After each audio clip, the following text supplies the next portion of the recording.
Imagine walking quietly among the timeless sands of Egypt, where every stone, every tomb, and every hidden chamber holds a secret. Tonight, we explore 22 mysteries, lost tombs, unknown treasures, and forgotten stories that have whispered through millennia. Let the calm of these ancient places guide your thoughts, the slow unfolding of history ease your mind, and the secrets of the past carry you gently toward sleep. Before we begin, tell me, where are you watching from, and what time is it there? And if you're ready to uncover these mysteries, the lost tomb of Cleopatra's twin sons. In the hush of the Egyptian desert, beneath dunes that shimmer like liquid gold, there are whispers older than any language still spoken.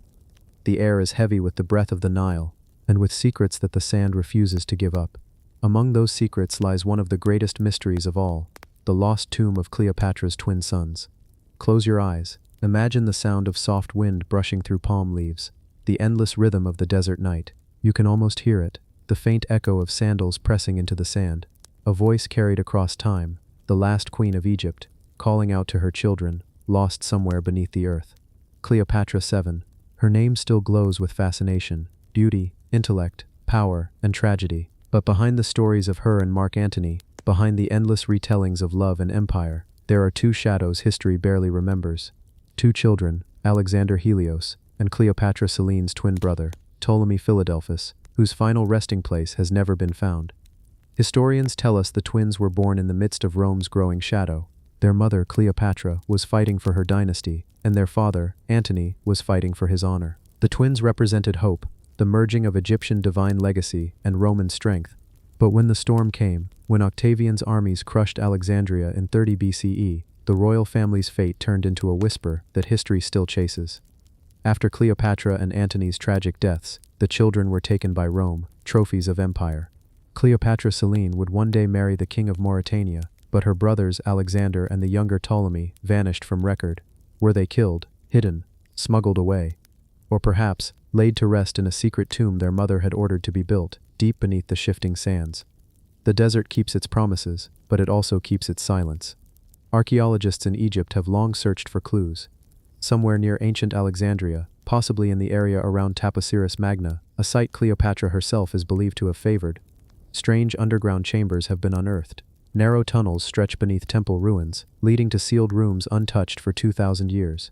Inside, they've found statues of Isis and Osiris, intricate carvings of serpents, and symbols of twin sons, Alexander Helios, the sun, and Cleopatra Selene, the moon. But there is another symbol, one few can explain. A third, smaller circle, marked in faded gold leaf, representing what some believe to be Ptolemy, the forgotten son. Could this be their sign, the family's final resting place, hidden beneath the god they once embodied? No inscriptions name them directly, but one chamber discovered in 2018, contained a small alabaster sarcophagus, cracked, empty, yet lined with residue of rare cedar oil, the same kind used for royal embalming. Around it, faint hieroglyphs spoke of children carried by the light of Ra, a phrase never found elsewhere in Egyptian tombs. Some say that the tomb was emptied long ago, its treasures lost to grave robbers. Others whisper a quieter tale, that the bodies were never placed there at all, but were taken away, hidden beneath the Nile itself, in chambers carved below the riverbed, sealed by priests who feared Roman desecration. If you listen closely, you can almost hear it, the soft sound of water against stone, the eternal river moving above them, as if guarding something too sacred for eyes to see. Many nights in modern Egypt, under the moonlit dunes, archaeologists still work by lamplight, brushing dust from fragments of the past. And sometimes, one of them will pause, staring into the darkness of an unopened shaft, feeling a presence, a heaviness in the air, a sensation that someone, or something, is still there, waiting. It is said that Cleopatra's voice was described as music, soft, commanding, and impossible to forget. Some local workers claim, in those deep tunnels of Taposiris Magna, to hear faint singing, a woman's tone echoing faintly through the rock. A trick of the wind, perhaps, or the memory of a mother calling for her lost sons. If those twins do rest somewhere beneath Egypt, they would be buried not as princes of Rome, but as gods of the Nile, their names tied to the heavens: Helios, the sun that burns eternally, and Ptolemy, the light that fades but never dies. Every few decades, a new expedition claims to be close. Ground-penetrating scans have revealed voids beneath known chambers, narrow tunnels blocked by stone. And each time, just when discovery seems near, sandstorms sweep the site, burying progress under a new layer of history, as if Egypt herself does not wish the secret to be told.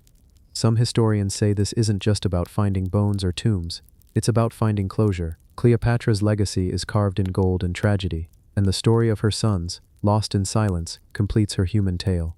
So tonight, as you listen, imagine descending into those tunnels. The air grows cooler, the scent of old limestone fills your lungs, your torch flickers, and the light dances across walls carved by hands that once touched greatness. You turn a corner and see it. Two small alcoves, side by side, and in the center, a third waiting. Maybe that is where she meant for them to sleep forever. Maybe they already do. And maybe, beneath the endless desert sky, the mother and her sons are finally together again. Not as rulers, not as myth, but as a family, wrapped in the quiet heartbeat of Egypt itself. The sands whisper, the wind carries their story, and the stars above still shimmer like the jewels of a forgotten crown. The story is not finished. It never will be. Only the desert knows, and the desert does not speak. The Saqqara bird mystery. Wooden glider. Beneath the golden sands of Egypt, where tombs sleep under the heavy breath of time, there lies a small wooden bird, no larger than your hand. Its wings are spread wide, its tail slightly curved, its body carved smooth by fingers that once understood both art and sky. It was found in Saqqara, a place where ancient air still hums with secrets, where every grain of sand hides a whisper of something greater. The Saqqara bird, a name too simple for the silence it carries. Close your eyes for a moment. Imagine the soft flicker of torchlight in a tomb chamber. The walls are painted with symbols of flight, falcons, scarabs, and the sun god Ra rising again and again from the horizon. A team of archaeologists in 1898 brushed dust from a small coffin, and inside, wrapped in linen, and waiting through 3,000 years, they find it. A wooden figure, shaped like a bird, but not quite. Its wings are straight, not curved like the wings of other sacred birds. Its tail is vertical, like a rudder. It has no feet, and its balance, when held between two fingers, feels deliberate, almost engineered. No one knows who made it, or why, but the air around it feels heavy, like it carries something remembered from before memory itself. At first it was labeled simply, wooden bird, unknown purpose, just another small funerary object in the chaos of Egypt's buried stories. But years later, a quiet whisper began. Could this be a model? Not of a bird at all, but of a glider. Because when you look closer, its design feels far too purposeful to be random. The shape of its body, the precise angle of its wings, the absence of legs, all things that would make it perfect for flight, not for perching. Some engineers, much later, even built replicas. They tested it in wind tunnels, watched how it caught the air. With a small horizontal stabilizer, they said it would glide perfectly. A wooden model from 200 BCE that could fly. But that brings the question, how? Egypt was a land of gods and geometry, of measured lines and divine numbers. The same civilization that aligned pyramids with the stars to within fractions of a degree. Could it be that someone, long before the Wright brothers, understood the quiet rules of flight? Or was it something else? A spiritual metaphor for the soul's journey after death? Because in Egyptian belief, flight was not merely freedom, it was transcendence. The Ba, the soul bird, leaving the body to soar among the stars. Maybe this wooden bird wasn't meant to fly through air, but through eternity. And yet, even priests of the afterlife would have known what a real bird looked like. Why then, a vertical tail like a modern aircraft? Why carve what nature never shaped? There's another story, one that feels almost too strange to tell aloud under the stars. Some whisper that the bird is a copy, a memory of something once seen in the sky, a craft perhaps that came down in the desert, from an age forgotten. The ancient scribes could only describe it with what they knew, wings, wood, flight, so they carved a model to honor it, a small tribute to a great mystery. In Cairo's Egyptian museum today, the Saqqara bird rests in a glass case. Its wood is faded, fragile, but the shape still commands silence. Visitors walk past, some without noticing, but if you stop and really look, you'll feel something stirring, a sense that it's waiting for recognition, like a secret half-remembered. Scientists, engineers, historians, all have tried to explain it. Some say it's a child's toy, a simple offering.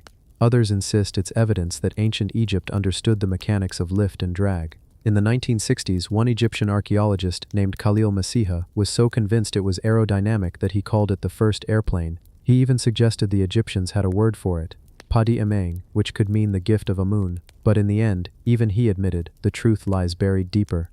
The sands of Saqqara have seen countless tombs uncovered, from the step pyramid of Djoser to the animal catacombs filled with mummified falcons, and yet the wooden bird remains singular. No other like it has ever been found.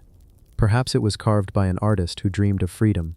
perhaps by a craftsman who watched the horizon and wondered what it would feel like to rise above the desert, or perhaps by someone who remembered something the rest of the world forgot. Imagine now, standing on the plateau of Saqqara, as the sun sets behind the ancient step pyramid, the wind moves softly. You lift the wooden bird in your hand, its small body smooth and warm from the sun.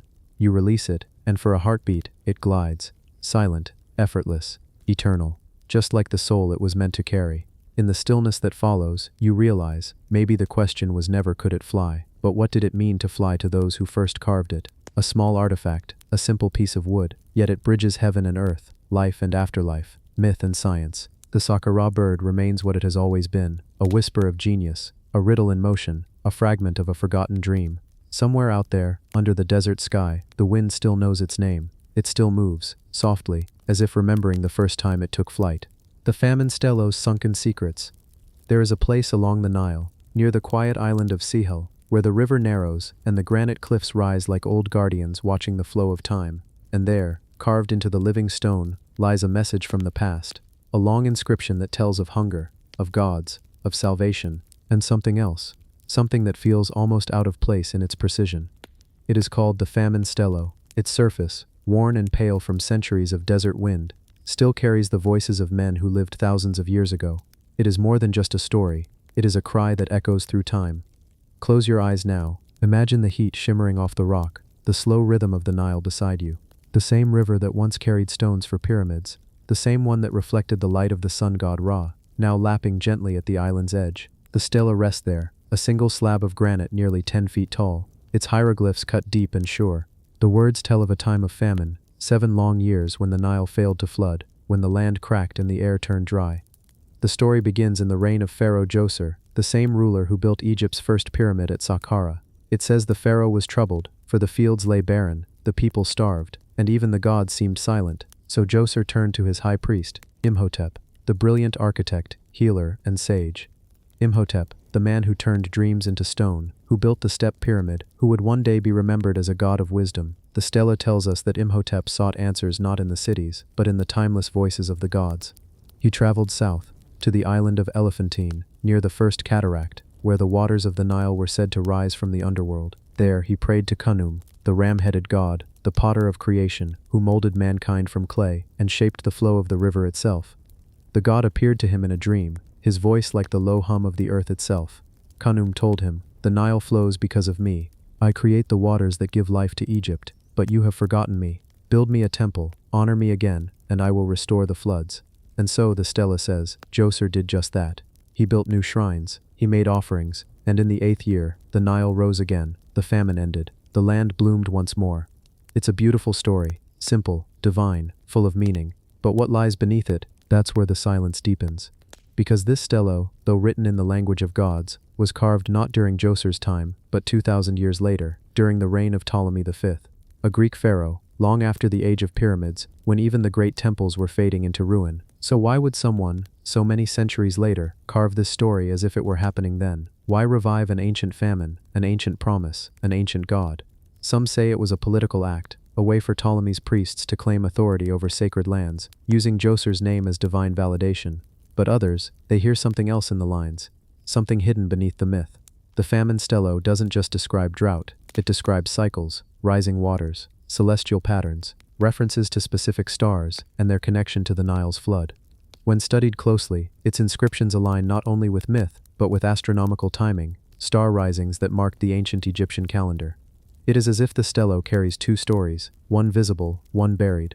The surface speaks of gods and famine, but beneath that lies the mathematics of survival. Perhaps the priests of Djoser, or those who claimed to speak for him, understood more about the cycles of nature than they were supposed to. Perhaps this text, hidden on an island few could reach, was a coded record of the Nile's rhythms, a guide to predicting famine and flood. And yet the carving is in such a strange place, far from the major temples, high above the floodline. It's almost as if it wasn't meant to be found easily. When it was found in 1889, it had been forgotten for centuries, covered by sand, scarred by wind.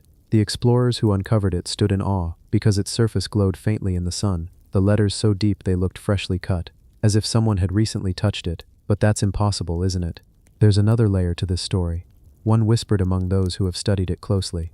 The famine described here, it feels almost too familiar. 7 years, a dream, a prophecy. Like the biblical story of Joseph who warned Pharaoh of 7 years of plenty, followed by 7 years of hunger, could both tales be memories of the same ancient event?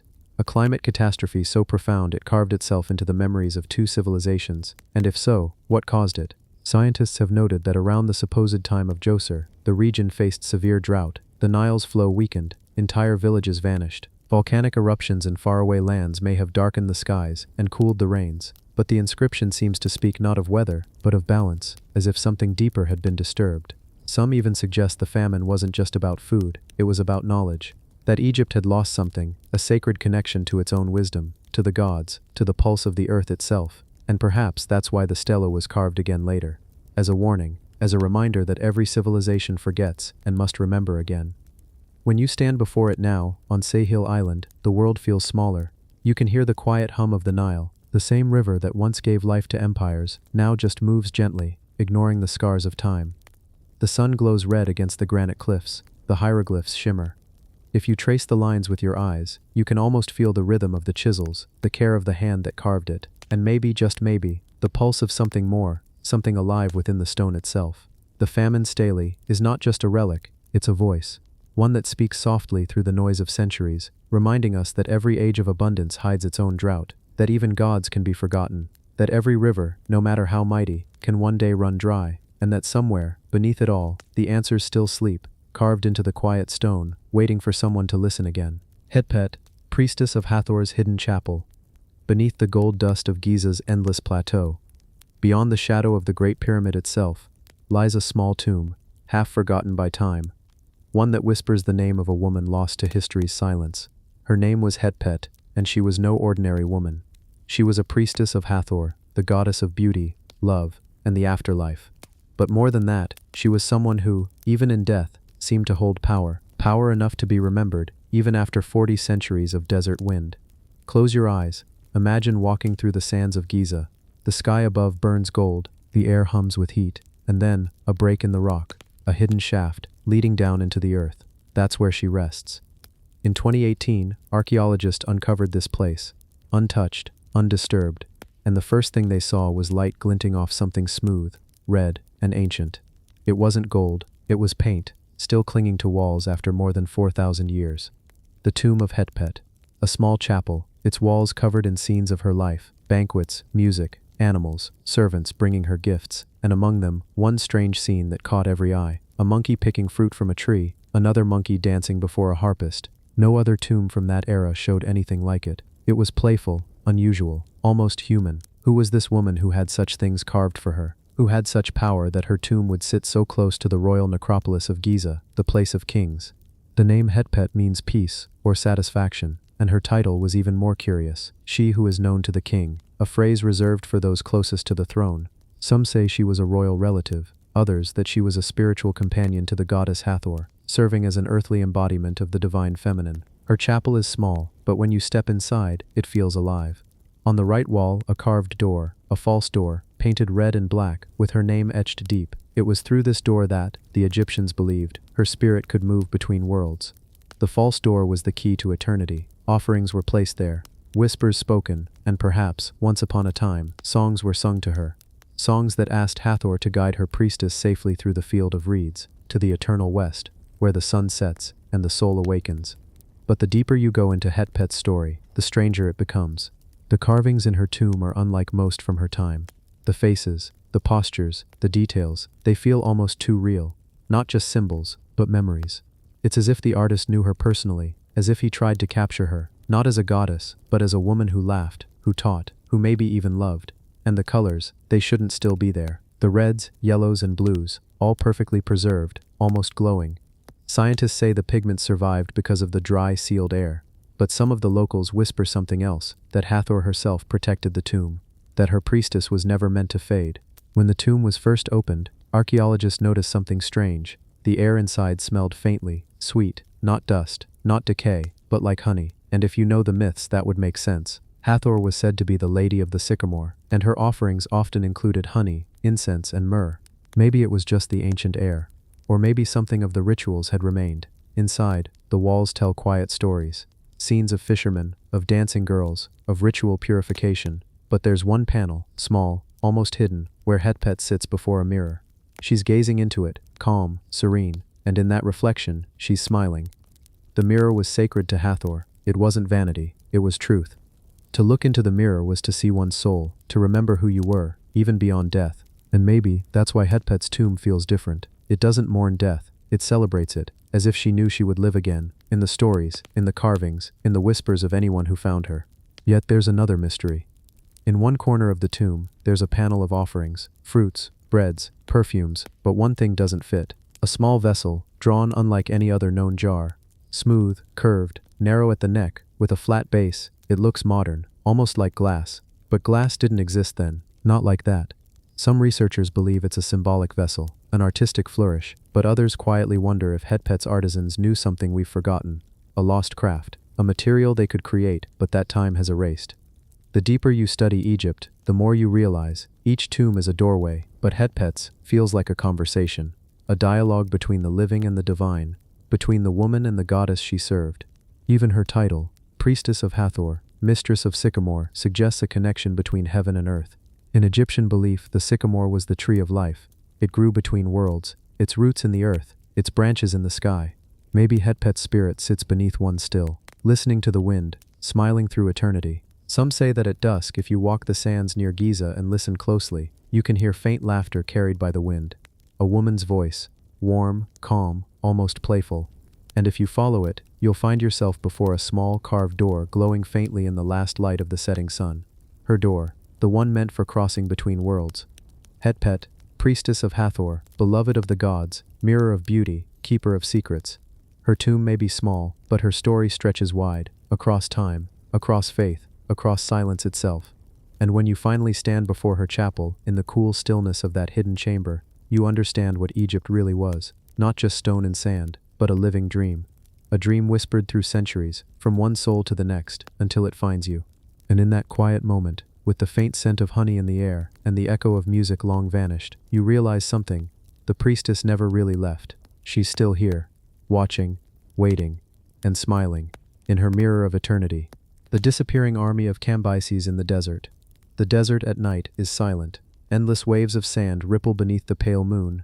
The air is dry, almost too still, and somewhere, out in that emptiness, the wind carries a whisper from 2,500 years ago. A whisper of an army that walked into the desert and never came back. They called it Cambyses' Lost Army. 50,000 men, swallowed whole by the sands of Egypt. No bones, no weapons, no trace, only silence. Close your eyes. Imagine the dunes stretching forever, soft, golden, shifting like a living sea. The kind of silence that hums in your ears, where even your heartbeat feels loud. Now picture an army, marching beneath that blazing sky. Rows upon rows of soldiers, their armor glinting, their footsteps muffled by sand. The horizon shimmers with heat, and the sun, that merciless sun, beats down like fire. It was around 525 BC when the Persian king Cambyses II, son of Cyrus the Great, ruled one of the mightiest empires the world had ever known. He had conquered Egypt, but not yet all of it. For deep in the desert, west of the Nile, lay the oasis of Siwa, home to the oracle of Amun. The oracle, the same one that centuries later, Alexander the Great would seek, believing it could speak the will of the gods. Cambyses wanted that oracle silenced. He wanted to prove his power reached even into the sacred heart of Egypt, so he sent 50,000 men, warriors, horsemen, servants, to march from Thebes into the western desert. Their mission, destroy the oracle, and then, nothing, not a single one returned. Herodotus, the ancient historian, wrote of it centuries later. He said they marched for days across the sand, until a sudden wind, a wall of dust and death rose from the horizon. A sandstorm so massive that it swallowed the world. The soldiers tried to cover their faces, to shield their eyes, but the wind was like blades, the air turned thick, the sun disappeared, and the army vanished. For thousands of years, people searched for them. Some said the army never existed, that Herodotus exaggerated. Others said the desert simply kept its secrets well. But even now, the question lingers like a mirage. How can 50,000 men just disappear? There were rumors, stories from travelers who claimed to see strange shapes beneath the sand, bronze helmets half buried, fragments of shields glinting in the heat. In the 20th century, explorers and archaeologists began to search in earnest. The desert between Baharia and Siwa became a map of obsession. In the 1930s, an Italian explorer named Count Laszlo Almasi the man who inspired the English patient, tried to trace the route of Cambyses' army. He found ancient tracks and even believed he had spotted human bones turned white by centuries of sun. But nothing conclusive. The desert had erased the evidence. Somewhere, beyond the dunes, lay a mystery deeper than any tomb. The Egyptians had a name for that part of the desert, the Sea of Sand, and they said it was alive. It moved, it breathed, it consumed. Even caravans vanished there. Sometimes, travelers spoke of hearing whispers at night, the echo of marching feet, the clang of armor carried by the wind. Scientists say such sounds are real. The desert can sing. Certain dunes, when the wind hits just right, release deep, vibrating tones, like a chorus from beneath the earth. So maybe those who slept beneath the stars were hearing something else, something ancient, something restless. In 2009, a pair of archaeologists, twin brothers from Italy, announced they had found the lost army. Scattered bones, weapons, arrowheads, even fragments of bronze daggers in a remote area far west of Siwa. But the discovery was never confirmed. The Egyptian authorities denied it, and soon the site was lost again, buried by new winds, as if the desert itself refused to give them up. Some believe the army was never destroyed, that perhaps it turned back and perished elsewhere, or even that it reached the oracle and was cursed. The priests of Ammon were said to command great magic. They could call upon storms, blind their enemies, and protect the sacred oasis from outsiders. Maybe the storm wasn't a coincidence. Maybe it was the god's hand, protecting their oracle from the wrath of a mortal king. Even now, if you walk near Siwa during certain nights, locals say the desert hums, the wind changes pitch, a low drone, rhythmic, almost like the sound of marching. Some shepherds refuse to sleep under open sky there. They say they've seen shadows moving across the dunes when no one is around. Tall, narrow shapes, walking in silence, their outlines shimmering in moonlight, and then fading into the sand. The desert remembers. Even if we don't. If you sit in the silence long enough, you start to feel it too. That sense that the sand isn't empty, that something ancient moves beneath it, just out of sight. They say when the wind shifts suddenly, it's because something beneath has stirred. A helmet, maybe. A hand still clutching a sword. And every once in a while, a sandstorm will uncover a relic. A bronze arrowhead, a piece of cloth turned to dust, before covering it again, as if protecting it from our curiosity. That's the strange beauty of Egypt's deserts. They hold the past in their hands, but they never let go completely. Thousands of years later, Cambyses II is remembered not for his victories, but for the mystery that followed him, an emperor who tried to challenge the gods, and lost 50,000 souls to the silence of the desert. Maybe the oracle of Amun still watches, somewhere in Siwa's green oasis, guarded by invisible soldiers. Or maybe, each grain of sand in that vast sea holds a memory of their last breath. When you imagine it, the moment the sky turned dark, the wind screamed, and the horizon vanished, you can almost hear the panic, the cries, and then, nothing. Only the wind remains, and the whisper of footsteps that never stopped. So tonight, as you drift toward sleep, imagine standing at the edge of that desert, the moonlight painting silver lines on the dunes, the air so still, you can almost hear the echo of a lost army beneath your feet. Somewhere out there, they march still, frozen in time, walking forever toward a horizon they would never reach. The desert keeps its secrets, it swallows noise, and leaves behind silence, and if you listen closely, that silence sounds almost like breathing. The Echernofret stela and the Osiris rituals unseen. The Temple of Abydos lies quiet beneath the endless Egyptian sky. Stone pillars stretch upward, worn smooth by centuries of wind and sand, carrying the weight of history in their shadows. The air is dry but carries the faint scent of incense, a memory of rituals long past. Somewhere within this sacred city, a single stone slab rests, half buried under centuries of dust, carved with delicate hieroglyphs that tell a story both intimate and eternal.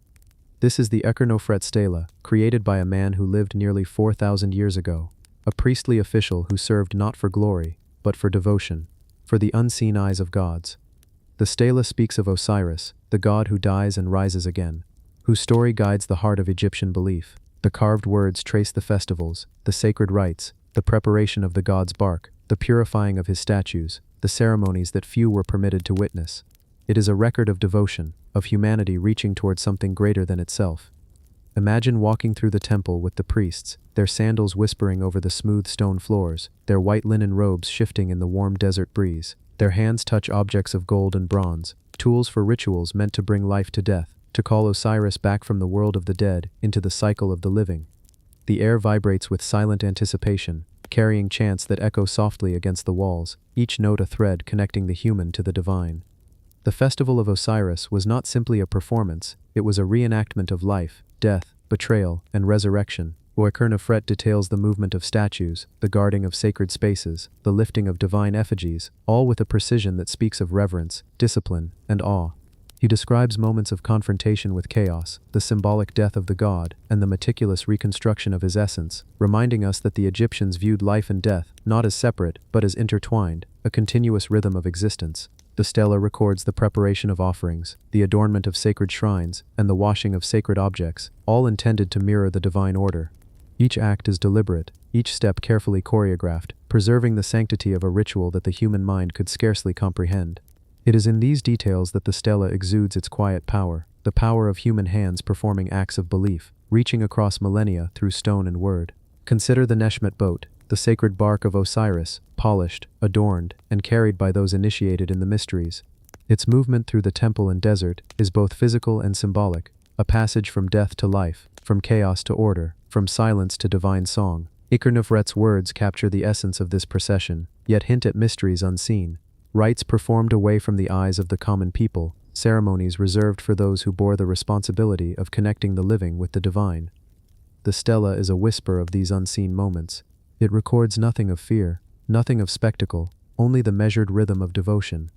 The god is laid to rest, prayers intoned, hands tracing gestures of renewal, and then, in quiet triumph, he rises again. The world aligns with the eternal rhythm, and life continues, unseen, yet profoundly present. The Oekernefret stela invites the modern viewer into a dialogue with the past. Each hieroglyph carries not just words, but the weight of centuries, the memory of rituals that shaped the moral and spiritual foundation of a civilization. Standing before it, in a museum today, one can feel a subtle resonance, the hum of the divine, echoing faintly in the quiet. It is a reminder that devotion is timeless, that faith can be carved into stone, and that some secrets, though never fully revealed, continue to speak to those willing to listen. Through this quiet reflection, the stela becomes more than a record. It is a living link, a bridge across time. The chanting of the priests, the movement of sacred objects, the unseen rites, the careful balance of death and resurrection, all are preserved in the stone. Oekernefret's work endures because it speaks to the essence of humanity, the attempt to touch eternity, to participate in the sacred rhythm of the cosmos. The story ends not with a flourish, but with continuity. Osiris rises, the festival concludes. The temple settles into stillness once again. The stela remains, a silent guide through the ritual's mysteries, a reminder that even the smallest act of devotion can echo across millennia, carrying with it the whispers of the living and the dead. And so the Oekernefret stela stands, patient and eternal, waiting for each person who passes to feel its subtle heartbeat, to understand the devotion it embodies, and to remember that the rhythm of life and death is as enduring as the stone itself. The hidden chambers above the Great Gallery, Khufu's Big Void. High above the Great Gallery of the Great Pyramid of Giza, an immense and silent space exists, one that has eluded human eyes for thousands of years. Today we know it as the Big Void, a colossal chamber discovered only recently through the subtle technique of cosmic ray muon detection. Imagine standing beneath the polished limestone walls of the Great Gallery, your footsteps echoing softly as you look upward, feeling the weight of history pressing down. Above you the ceiling stretches into a space unknown, a void that has remained untouched since the time of Pharaoh Khufu. The Great Pyramid itself is a masterpiece of human ingenuity, constructed more than 4,500 years ago from millions of limestone blocks, some weighing tens of tons. Scholars have long debated the methods used to transport, lift, and fit these stones so precisely. And now, with the discovery of the Big Void, new layers of mystery unfold. What was its purpose? Was it simply structural, a means to relieve pressure from the chambers below? Or did it hold a hidden chamber, perhaps for ceremonial or symbolic purposes, intended to mirror the heavens or the journey to the afterlife? As you imagine the pyramid, picture the workers of ancient Egypt. They labored under the blazing sun, using ropes, sleds, and sheer human determination to place each block with astonishing accuracy. And in the midst of this monumental construction, they left a space, a chamber that is largely empty and silent, visible to us only through indirect modern methods. The air above the Great Gallery has remained still for millennia, untouched, almost as if time itself has paused in reverence. Consider the precision of the pyramid's alignment, almost perfectly oriented to the cardinal points. Despite floods, earthquakes, and centuries of human curiosity, it has remained remarkably intact. And yet, within this towering structure, lies the Big Void, a reminder that even in the most studied places, ancient architects could still hide secrets beyond our comprehension. above the Great Gallery, you might sense the enormity of the void. Its dimensions stretch over 30 meters, yet its height and contents remain elusive. Theories abound. Some researchers suggest it serves a structural purpose, a means to redirect weight and prevent the collapse of the chambers below. Others imagine a hidden passage, a secret repository of knowledge, or even a sacred ceremonial space. There are no markings, no inscriptions, and no visible entrance. It exists in silence, inviting speculation and wonder. As your mind wanders through this colossal monument, imagine what it must have been like to live in that era. The people who built the pyramid were deeply connected to their beliefs, their understanding of the afterlife, and the movements of the stars. Every stone, every chamber, every corridor was infused with symbolic meaning. The Big Void may have been part of that symbolic architecture, a space meant to evoke mystery, reverence, or even spiritual ascension. Modern technology allows us to glimpse the void, yet it cannot reveal its true purpose.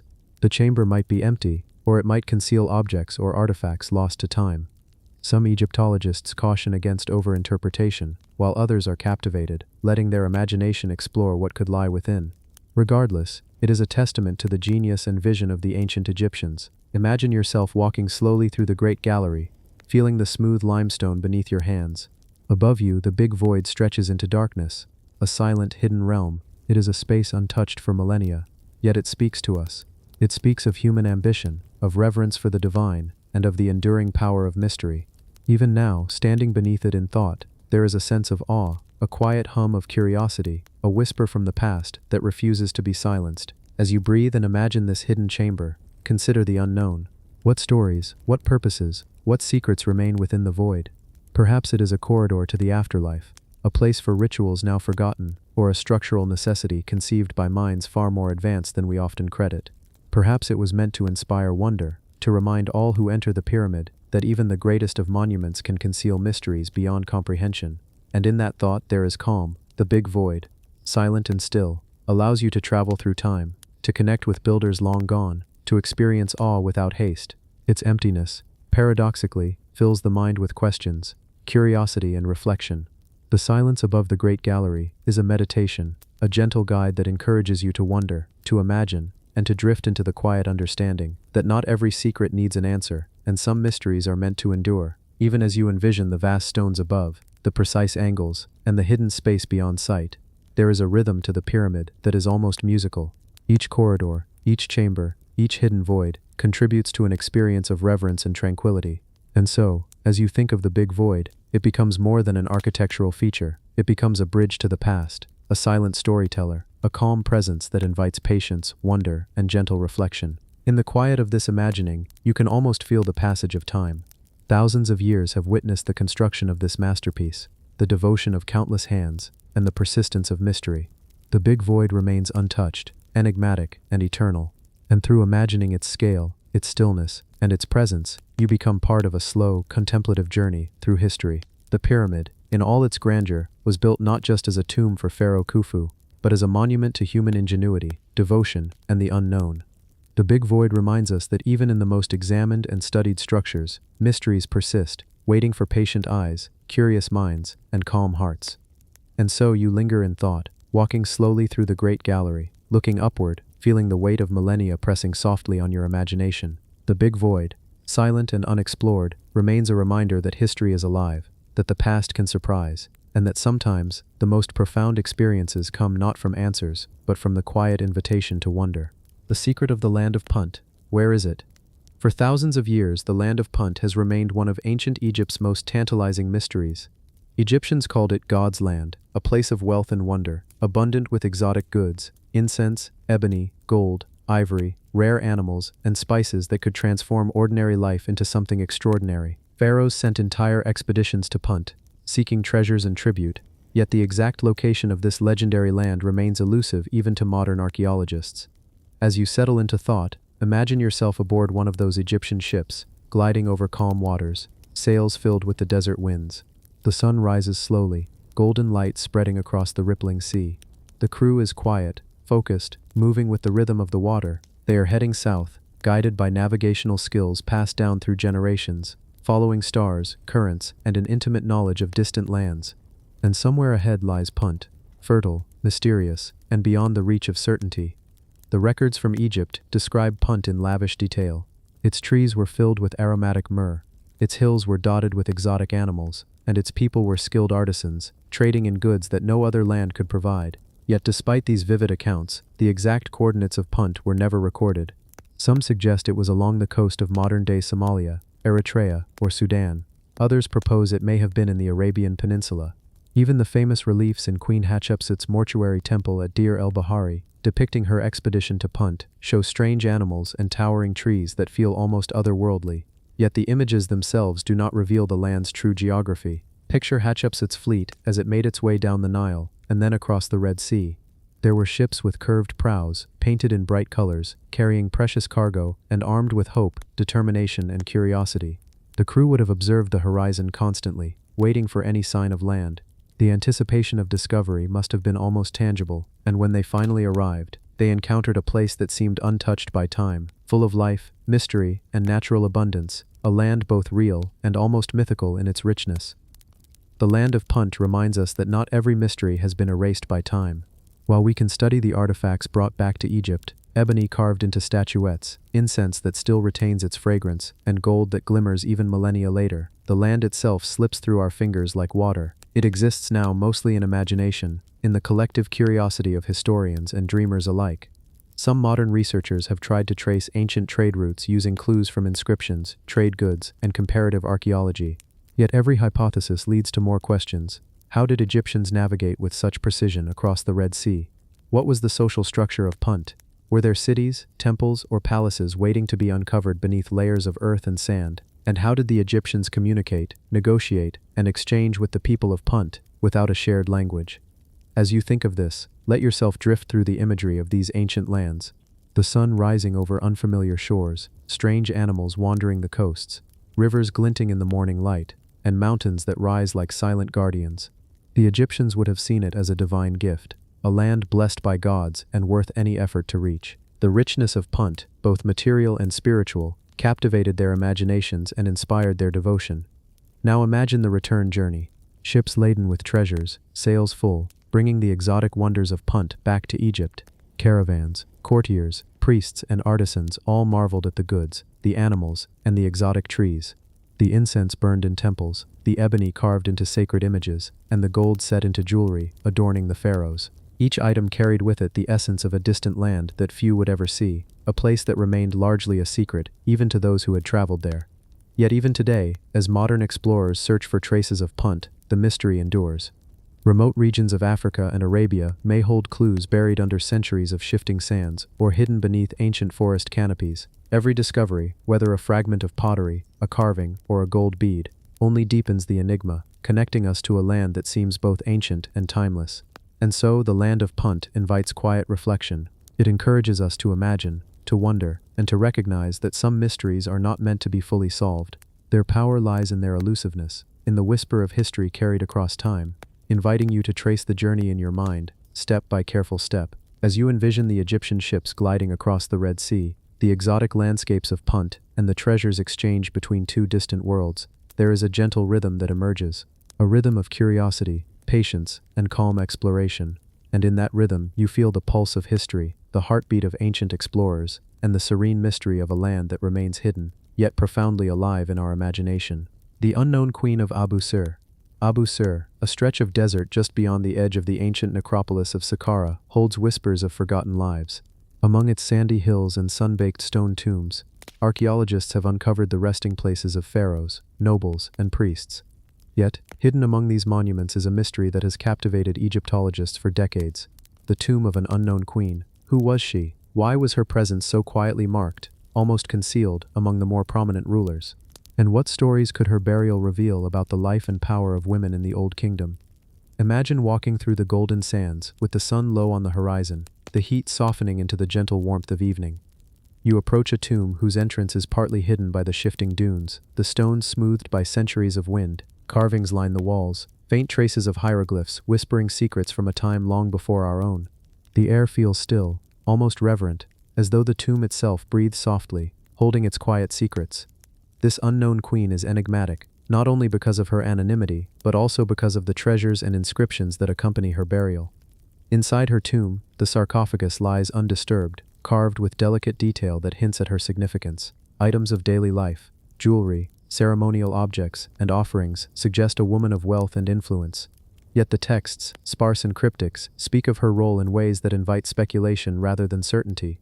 She is both present and absent, known only through fragments, a silent figure whose story is woven into the fabric of ancient Egyptian society, yet remains elusive. Consider the tomb's architecture, carefully designed with chambers and corridors that guide visitors through a ritual journey. Each step is deliberate. Each passageway reflects a belief system where the queen's spirit could traverse between worlds. The painted walls, though faded, hint at ceremonial practices, divine connections, and the queen's hoped-for immortality. In her time, these walls would have been vibrant, telling tales of her life, her status, and her devotion to the gods. Today they remain quiet, their voices almost swallowed by the sands of centuries. The unknown queen also challenges our understanding of royal lineage. Egyptologists debate her identity. Was she a consort of a known pharaoh, a ruler in her own right, or a figure whose significance was intentionally downplayed? The lack of clear inscriptions leaves room for imagination. Perhaps she was a woman who wielded power behind the scenes, guiding political decisions. Or maybe she was a beloved figure whose memory was carefully preserved only in the subtle markers of her tomb. Each object found within offers a clue, yet the overall picture remains tantalizingly incomplete. Picture the treasures within her tomb: golden amulets catching the soft light, ceremonial daggers etched with symbols, pottery vessels filled with offerings, and jewelry that gleams faintly even after millennia. Each artifact is a whisper of her existence, a testament to her status and the reverence with which she was treated. But beyond the tangible, there is the more profound mystery: her life, her thoughts, and the reasons behind the decisions that placed her in this quiet corner of Abu Sir. As you drift through the tomb in your mind, notice the careful placement of objects. Each item was chosen, positioned to serve the queen in the afterlife. Egyptians believed the soul required sustenance, protection, and comfort, and the care taken in burial rituals speaks volumes about how society viewed her importance.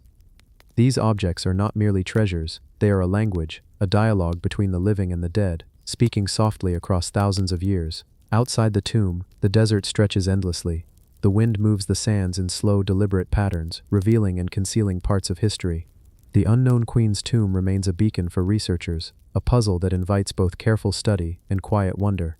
Every excavation, every photograph, every careful brushstroke that uncovers hieroglyphs adds to the story, yet the full truth remains just out of reach. And as you imagine this tomb, this queen, and the soft golden sands of Abu Sir, let the quiet rhythm of history settle around you.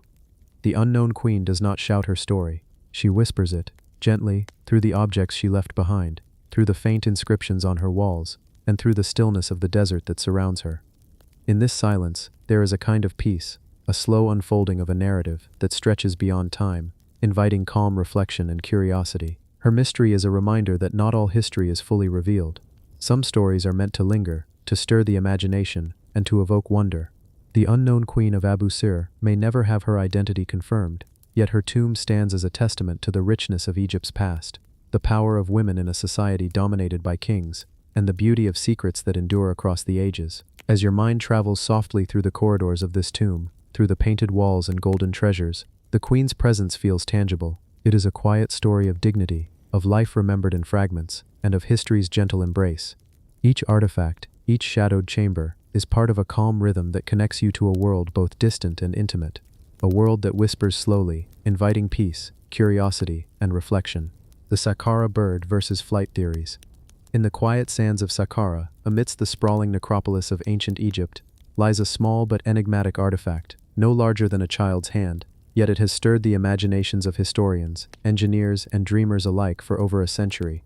This is the Saqqara bird, a wooden figure carved in the likeness of a bird, discovered within a tomb, tucked among the treasures of the dead. At first glance it appears simple, just another votive object, perhaps a toy, or a ceremonial piece meant to honor the gods. Yet when examined more closely, subtle details emerge. The shape of the wings, the proportions of the tail, the streamlined body, all of which resemble the aerodynamics of a modern glider. Imagine holding the Saqqara bird in your hands. The wood is smooth with age, worn by millennia. As your fingers trace its contours, you notice the precision, the care that went into crafting it. It is not just an ornament, it is a statement, a question left for future generations. Did the ancient Egyptians truly understand principles of flight, or is this artifact simply a symbolic representation of their devotion to the sky and the sun? The possibilities drift through the mind like a gentle breeze over the desert.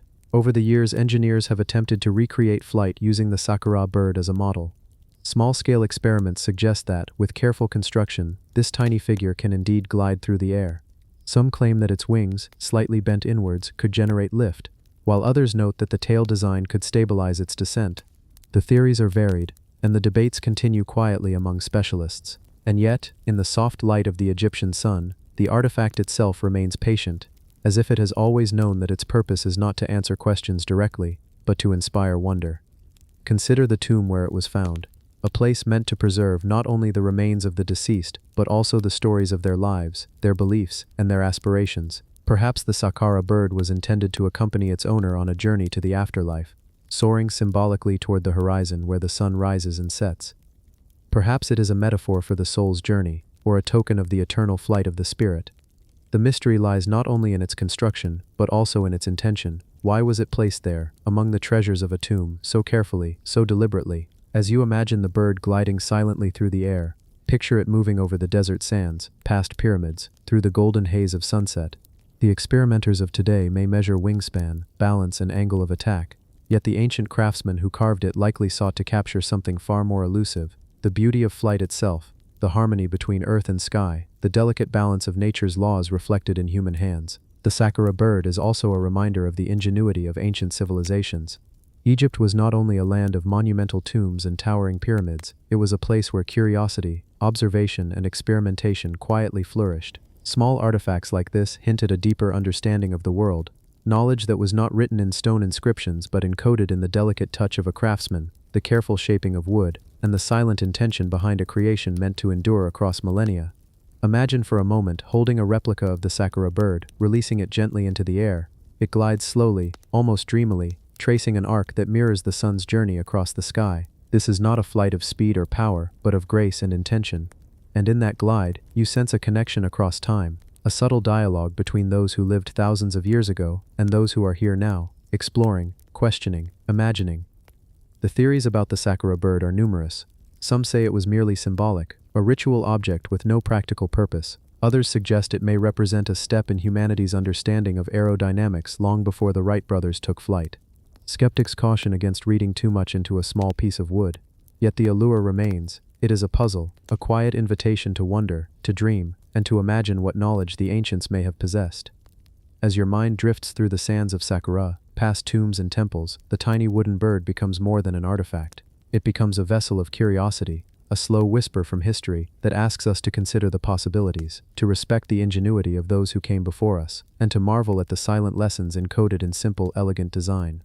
The sakura bird, though small, holds the weight of thousands of years of questions.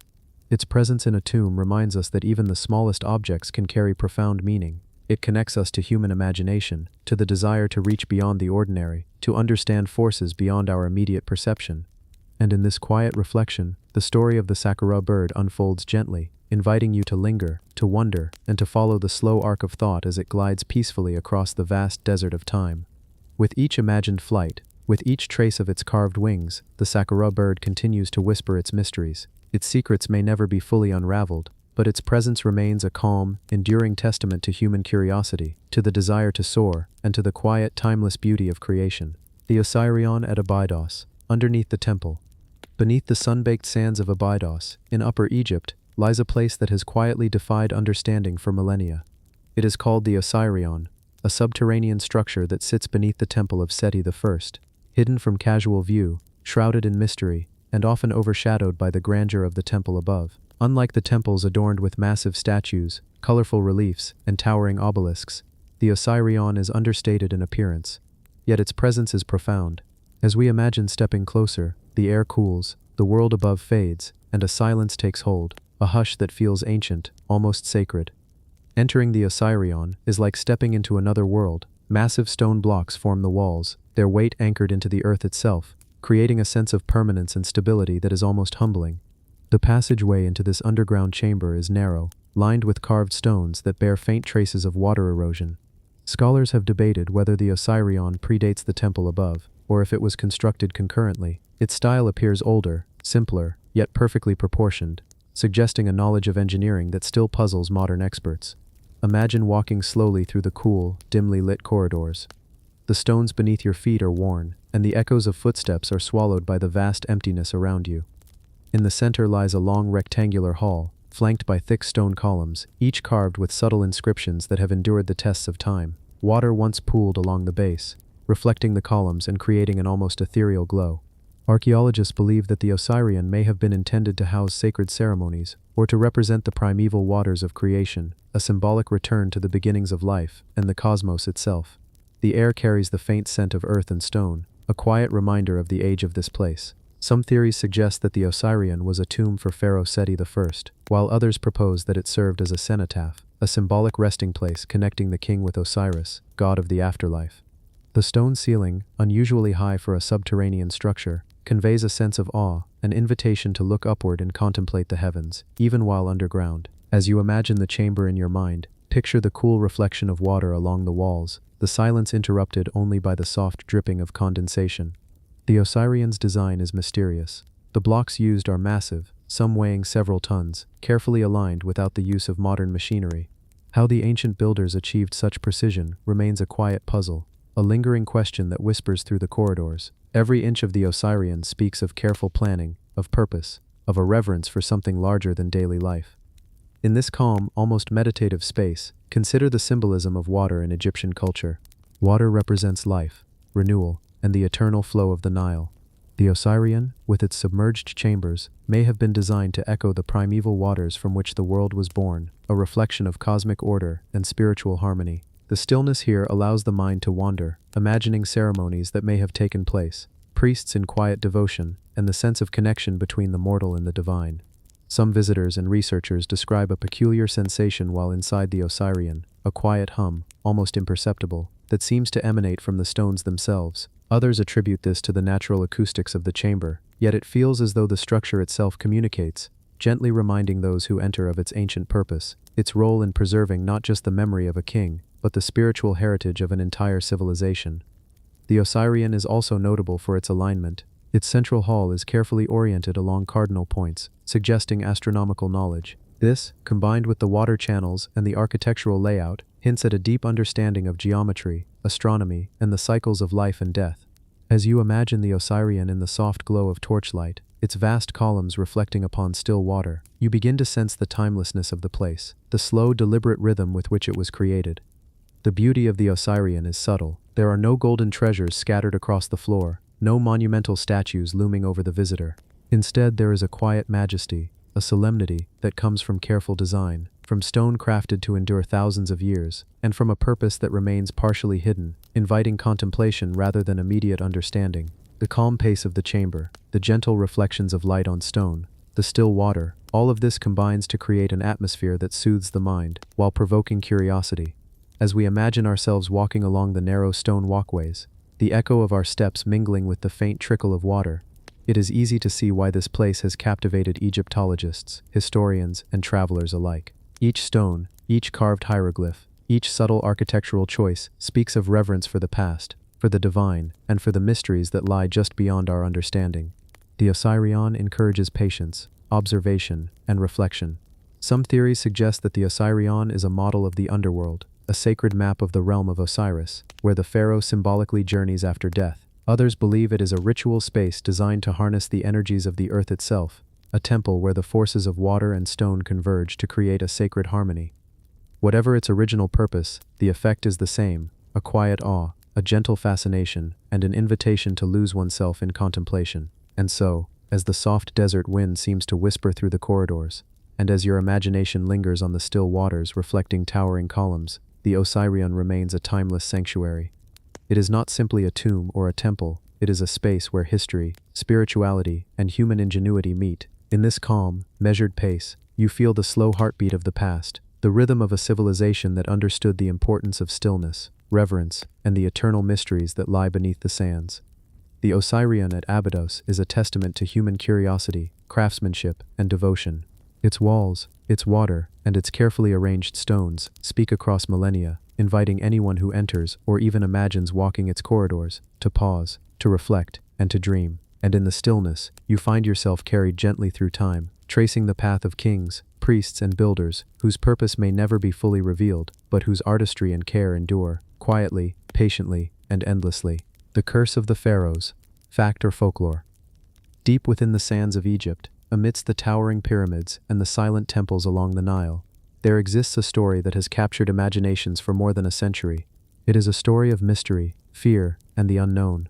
A tale that weaves together history, legend, and the shadow of the past. This is the story of the Pharaoh's Curse, a concept whispered in hushed tones by explorers, archaeologists, and travelers who have dared to enter the tombs of ancient kings. Imagine standing before the entrance of an untouched tomb. The desert wind brushes gently across your skin, carrying the faint scent of dry sand and stone. The doorway looms ahead, decorated with intricate hieroglyphs and the silent gaze of painted gods. To many, these tombs were intended as eternal resting places, sacred spaces where kings and queens could journey into the afterlife. Yet, for those who disturbed them, legend warns of misfortune, illness, or even death. The idea of a curse has persisted, growing with each tale of explorers who entered these silent chambers, only to meet untimely fates. The earliest whispers of this curse can be traced to the discovery of Pharaoh Tutankhamun's tomb in 1922. Howard Carter, the archaeologist who uncovered the boy king's resting place, recorded his awe at the treasures within: golden masks, jeweled ornaments, and chariots that had not seen the light of day for over 3 millennia. Yet before long, stories emerged in newspapers around the world: mysterious deaths, strange illnesses, and unexplainable accidents that befell those associated with the tomb. Some believed the curse was real, a protective enchantment woven into the tomb by ancient priests. Others argued it was coincidence, the result of dangerous conditions, dust-borne pathogens, or simply the human desire to create a thrilling narrative. As we wander through this story in our minds, consider the psychology of the curse. The tombs were sealed tightly, often containing air that had not circulated in thousands of years. Bacteria and fungi, entirely natural, could easily cause illness to those entering. And yet the mystery grows not only because of the deaths, but because of the symbolism. The ancient Egyptians placed immense importance on the sanctity of tombs, using curses not only to warn, but to instill a sense of reverence and awe. Some inscriptions speak of eternal punishment for tomb robbers, vivid depictions of divine wrath, and elaborate spells meant to protect the deceased. Picture yourself walking slowly through a dimly lit corridor within one of these tombs. The air is cool, heavy with history, and your footsteps are the only sound. On the walls, hieroglyphs tell stories of gods, kings, and rituals intended to ensure safe passage to the afterlife. Among these stories, subtle warnings about disturbing the sacred space appear. Enigmatic phrases that have been interpreted as curses by generations of scholars and storytellers. In the stillness, it is easy to imagine a sense of watchfulness, as if the tomb itself senses the presence of the living intruders, reminding them of the reverence owed to those who rest within. Over time, tales of the Pharaoh's curse became intertwined with popular culture. Adventure novels, films, and countless documentaries have sensationalized these accounts, often blurring the line between fact and fiction. Yet beneath the dramatization lies an essential truth. The ancient Egyptians were meticulous, ritualistic, and profoundly spiritual people. Their tombs were not mere graves, they were meticulously designed sanctuaries, places where the soul could rest in peace, safeguarded by spells, sacred geometry, and symbolism. The notion of a curse is in some ways a reflection of this meticulous care, a recognition of the power and mystery imbued in these sacred spaces. Some researchers argue that the curse is nothing more than coincidence, yet others point to recurring patterns that are difficult to ignore. Workers exposed to mold and dust, explorers navigating treacherous desert terrain, and individuals handling fragile artifacts, all faced very real dangers. But when combined with the aura of ancient Egyptian mysticism, these dangers become stories of supernatural influence. As you visualize the tombs in your mind, the golden sarcophagi, the meticulously painted walls, the corridors stretching into darkness, you can understand why human imagination elevates the natural risks to tales of curses and divine retribution. Consider also the symbolism behind the curses themselves. Ancient texts often describe death as a transition, not a punishment. In a tomb, curses may have been intended as guidance, a spiritual warning for those who would disrespect the sacred. The hieroglyphs, often poetic and deliberate, are meant to remind the living that the dead are to be honored, that the journey beyond life is a delicate and sacred process. When viewed through this lens, the Pharaoh's curse is not malevolent, but protective, a gentle reminder of respect, reverence, and the unseen forces that guided ancient Egyptian life and death. As we continue to drift through these ideas, imagine exploring the tombs alongside ancient priests. Their rituals, chants, and careful handling of sacred objects created a rhythm of reverence and care, embedding layers of protection both physical and symbolic. The tomb becomes more than stone and gold. It becomes a bridge between the living and the dead, a space where human curiosity meets spiritual awareness. In this quiet meditation, the tales of curses are not frightening, but deeply human. Reminders of our desire to connect with the unknown, to understand the mysteries of life, death, and what lies beyond. Even today, modern technology uncovers new secrets within these tombs. X-rays, 3D scans, and chemical analyses reveal traces of ancient materials, hidden chambers, and unknown inscriptions. Each discovery adds layers to the story, while the mystique of the pharaoh's curse persists, inviting wonder, curiosity, and reflection. As you imagine yourself tracing the hieroglyphs, gently touching the walls of these ancient chambers, there is a quiet thrill, a subtle awareness of history reaching across time. The pharaoh's curse, whether fact or folklore, remains a powerful symbol. It reminds us of the depth of human imagination, the reverence for life and death, and the ways in which ancient civilizations sought to protect what they cherished most. The desert winds whisper through these tombs, carrying the voices of those long gone, their stories preserved in stone, gold, and the collective memory of humankind. In the calm of your mind, envision the golden sarcophagus of Tutankhamun, the quiet corridors of Abydos, and the vast, echoing chambers of Giza. Each tomb holds the potential for discovery, awe, and reflection. The pharaoh's curse is not just a story of fear, it is a testament to human respect for the sacred, a whisper of history that invites us to tread lightly, to marvel quietly, and to listen to the echoes of the past. And so, as your thoughts linger on the tombs, the hieroglyphs, and the rituals of millennia past, you are gently carried through time. Through silence, shadow, and stone, the pharaohs speak, not to frighten, but to remind us that history is alive, patient, and full of mysteries waiting to be understood, slowly, gently, and with reverence. The missing nose of the Great Sphinx. In the quiet stretches of the Giza Plateau, where the sun casts long golden shadows across the sand, stands the Sphinx. Its body, massive and leonine, stretches into eternity, while its human-like face gazes silently toward the horizon. But one detail is striking, almost haunting, the absence of its nose. For centuries, scholars, travelers, and curious visitors have marveled at this silent, enigmatic sentinel, wondering who, or what, took the nose of the Great Sphinx and why. To understand this mystery, we must first step back in time. The Sphinx was carved during Egypt's Old Kingdom, most likely during the reign of Pharaoh Khafra, over 4,500 years ago. Its colossal size, more than 240 feet long and 66 feet high, reflects the grandeur and ambition of a civilization devoted to the divine and the eternal. The face, once proud and symmetrical, was meant to represent the power of the pharaoh, bridging the mortal and the divine. Every feature, every contour, carried meaning, from the carefully proportioned eyes to the full lips. Yet, as we stand today, the face is incomplete, its nose missing, leaving us with a sense of awe and subtle unease. Legends surrounding the missing nose are many. Some say it was the work of invading armies, a deliberate act of desecration meant to diminish the pharaoh's power. Others claim natural erosion over millennia wore it away. A popular tale suggests that Napoleon's troops, during their expedition to Egypt, fired cannonballs at the Sphinx, shattering the nose. Yet, historical sketches from travelers before Napoleon show the Sphinx already without its nose, hinting that human hands, rather than European soldiers, were responsible. Consider for a moment the symbolic weight of the missing nose. In Egyptian culture, the nose was more than a facial feature. It represented breath, life, and connection to the spirit world. Its absence transforms the Sphinx into a figure of enigma, a silent reminder of the passage of time, human ambition, and the fragility of even the most monumental creations. Standing before the Sphinx today, you might feel a quiet resonance, as if the monument itself is speaking, telling a story that cannot be fully captured in words. As we wander mentally around the Sphinx, notice the texture of the stone. Layers of limestone, hardened over thousands of years, bear the marks of both natural erosion and human interaction. The plateau around it whispers with history, the surrounding pyramids, tombs, and temples, all connected to a civilization that was acutely aware of legacy and memory.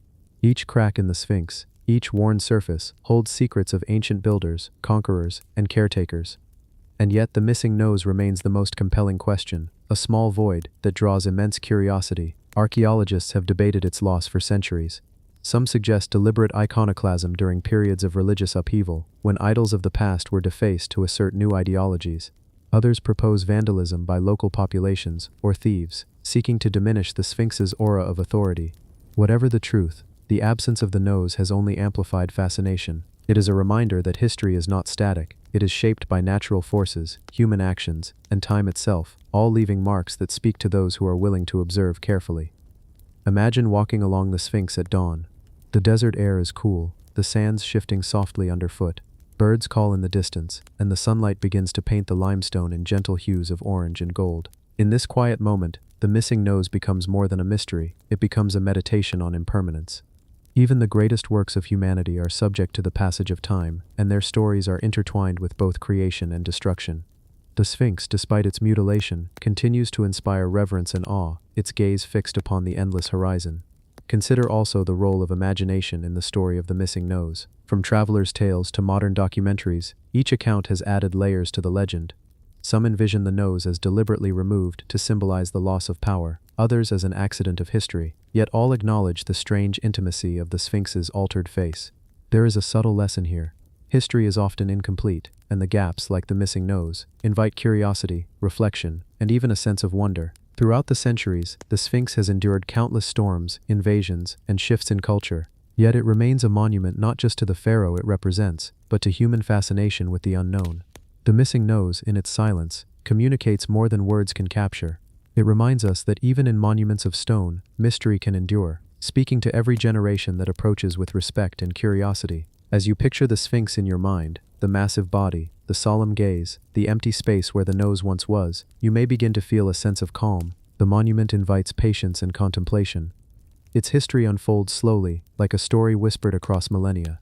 And in that whisper you sense the delicate balance between human ambition, time, and nature, a balance that preserves both the grandeur and the fragility of civilization. Even today, modern technology seeks to uncover more about the Sphinx. Ground-penetrating radar, laser scans, and archaeological surveys reveal hidden chambers, structural details, and clues about its construction and purpose.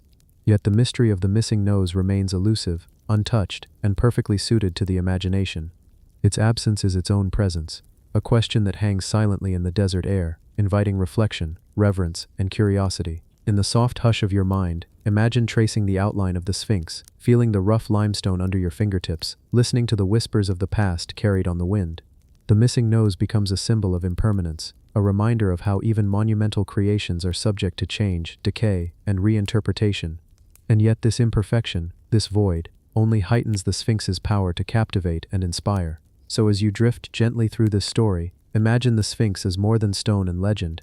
It is a guardian of memory, a witness to the unfolding of history, and a silent teacher. Its missing nose does not diminish its presence, it amplifies it. And in the quiet moments of reflection, you feel connected to centuries of human endeavor, curiosity, and wonder, carried softly across time by the winds of the desert.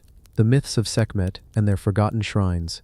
In the vast and timeless deserts of Egypt, beyond the great pyramids and the bustling cities, lie remnants of temples long abandoned. Among them the shrines dedicated to Sekhmet, the lion-headed goddess of war and healing, whisper stories that have been almost forgotten. Her temples, once filled with incense, chants, and sacred rituals, now stand silent, their stones weathered by wind and sand, their carvings softened by centuries. Sekhmet's image, fierce yet divine, dominates the walls. She is both destroyer and healer, a guardian of balance, embodying the duality of life itself.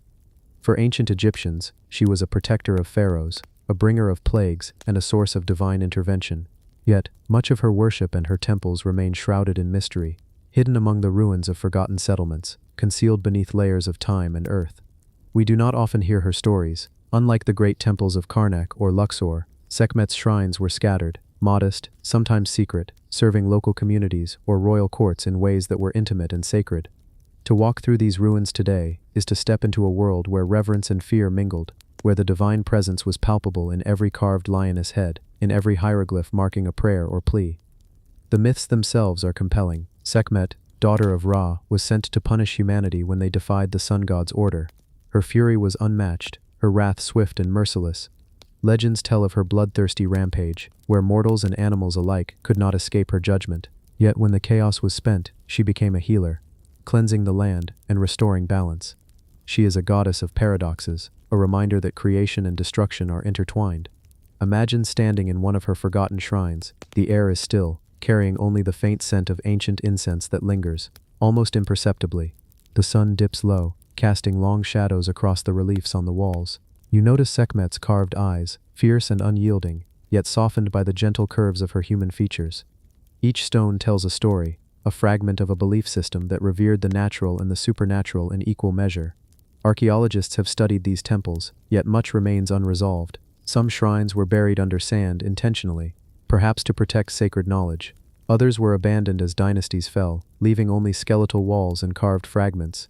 Even today, local legends speak of hidden chambers, lost statues, or secret inscriptions that might reveal more about Sekhmet's rituals and her role in the lives of ancient Egyptians.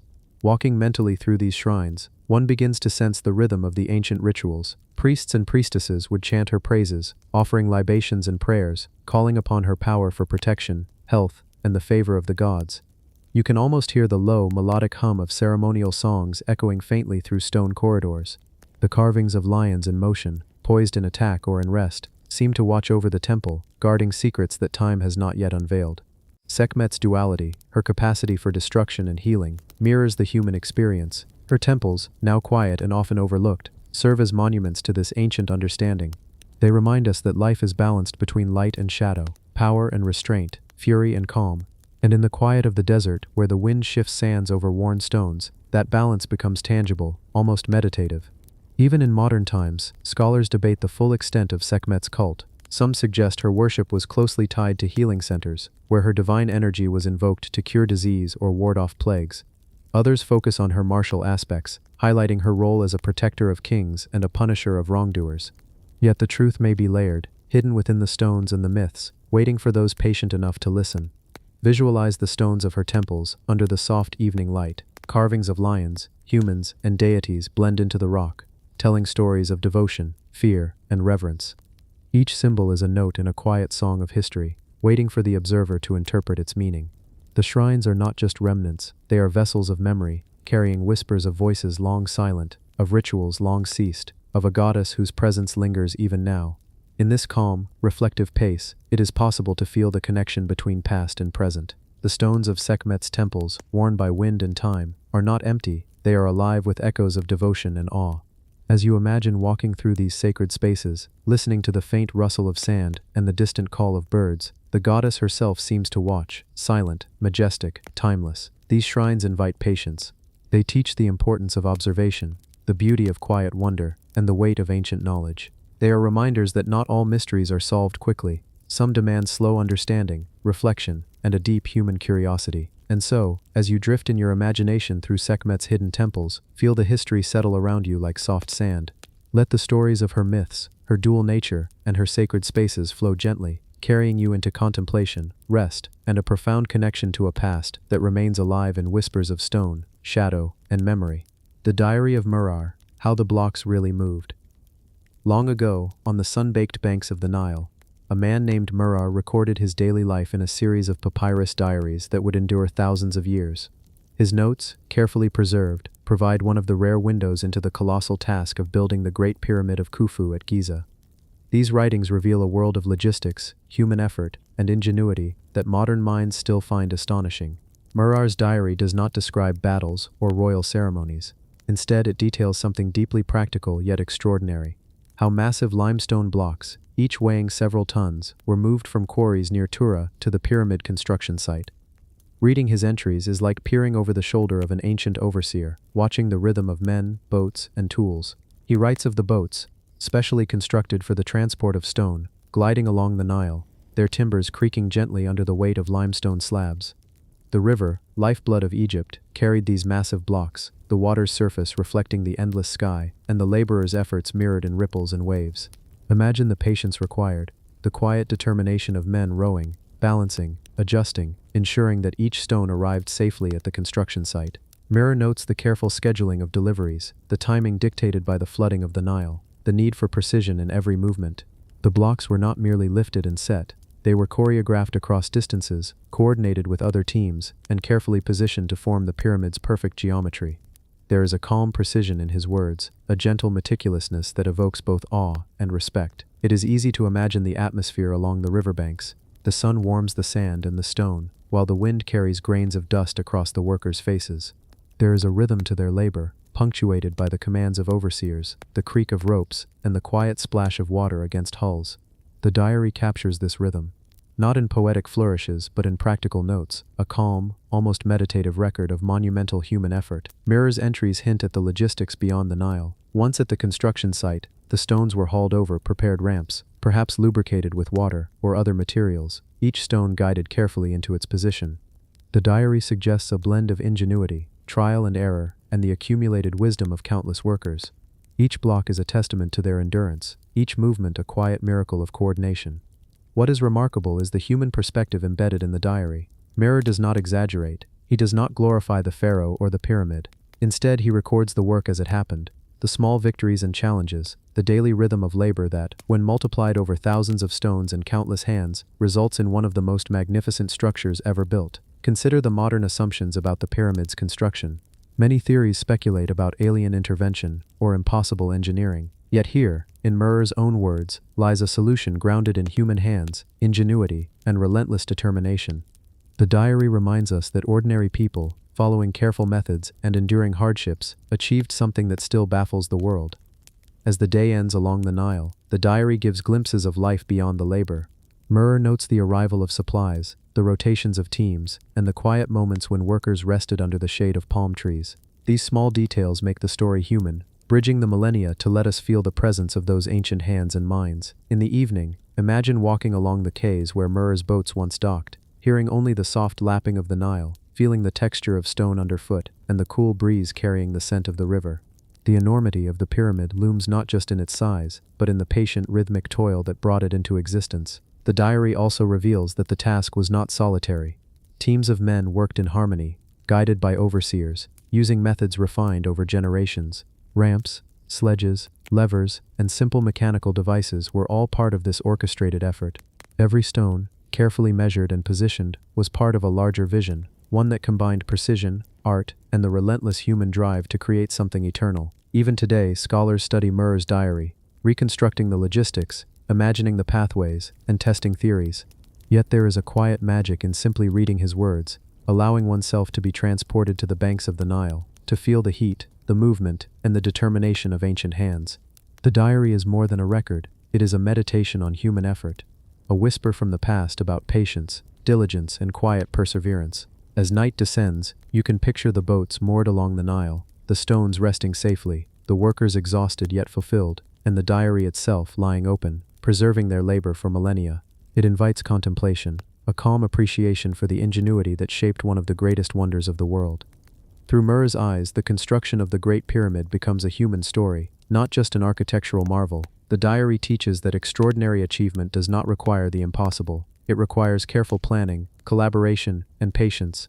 Each page is a gentle reminder that even in immense undertakings, the rhythm of everyday effort, measured and calm, can create wonders that last for eternity. In imagining this process, allow your thoughts to drift gently, to follow the boats down the Nile, to rest among the stones, and to feel the connection across millennia between the workers' hands and the pyramid itself. The story is not just about stone and labor, it is about human persistence, quiet determination, and the enduring echo of ordinary lives, shaping something truly extraordinary. The stone boxes of the Serapeum, empty and strange. Beneath the sands of Saqqara, in the shadow of the step pyramids, lies a series of colossal stone chambers known as the Serapeum.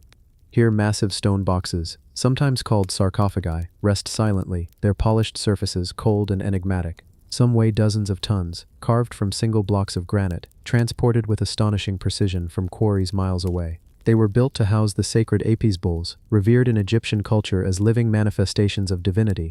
Yet, as you wander through these silent corridors in your mind, a quiet curiosity emerges. Many of these giant boxes are empty, some open to reveal only darkness, a hollow interior that defies expectation. For thousands of years, the emptiness has puzzled explorers, archaeologists, and mystics alike. How could such monumental effort have been devoted to boxes that, in the end, held no remains? Picture the Serapeum as it must have been during its use. Priests and attendants moving silently among the chambers, carrying out rituals with reverence, the air thick with incense and quiet murmurs of prayer. Each box, immaculately placed, symbolized a connection between the earthly and the divine. The granite gleamed in flickering torchlight, yet the mystery of their emptiness remained, even then. Some theories suggest that the sacred bulls were moved elsewhere, their resting places hidden to protect them from grave robbers or political turmoil. Others hint at ceremonial purposes we may never fully understand. Perhaps the emptiness itself held meaning, a statement about the impermanence of life, or a symbolic vessel connecting mortals with the eternal.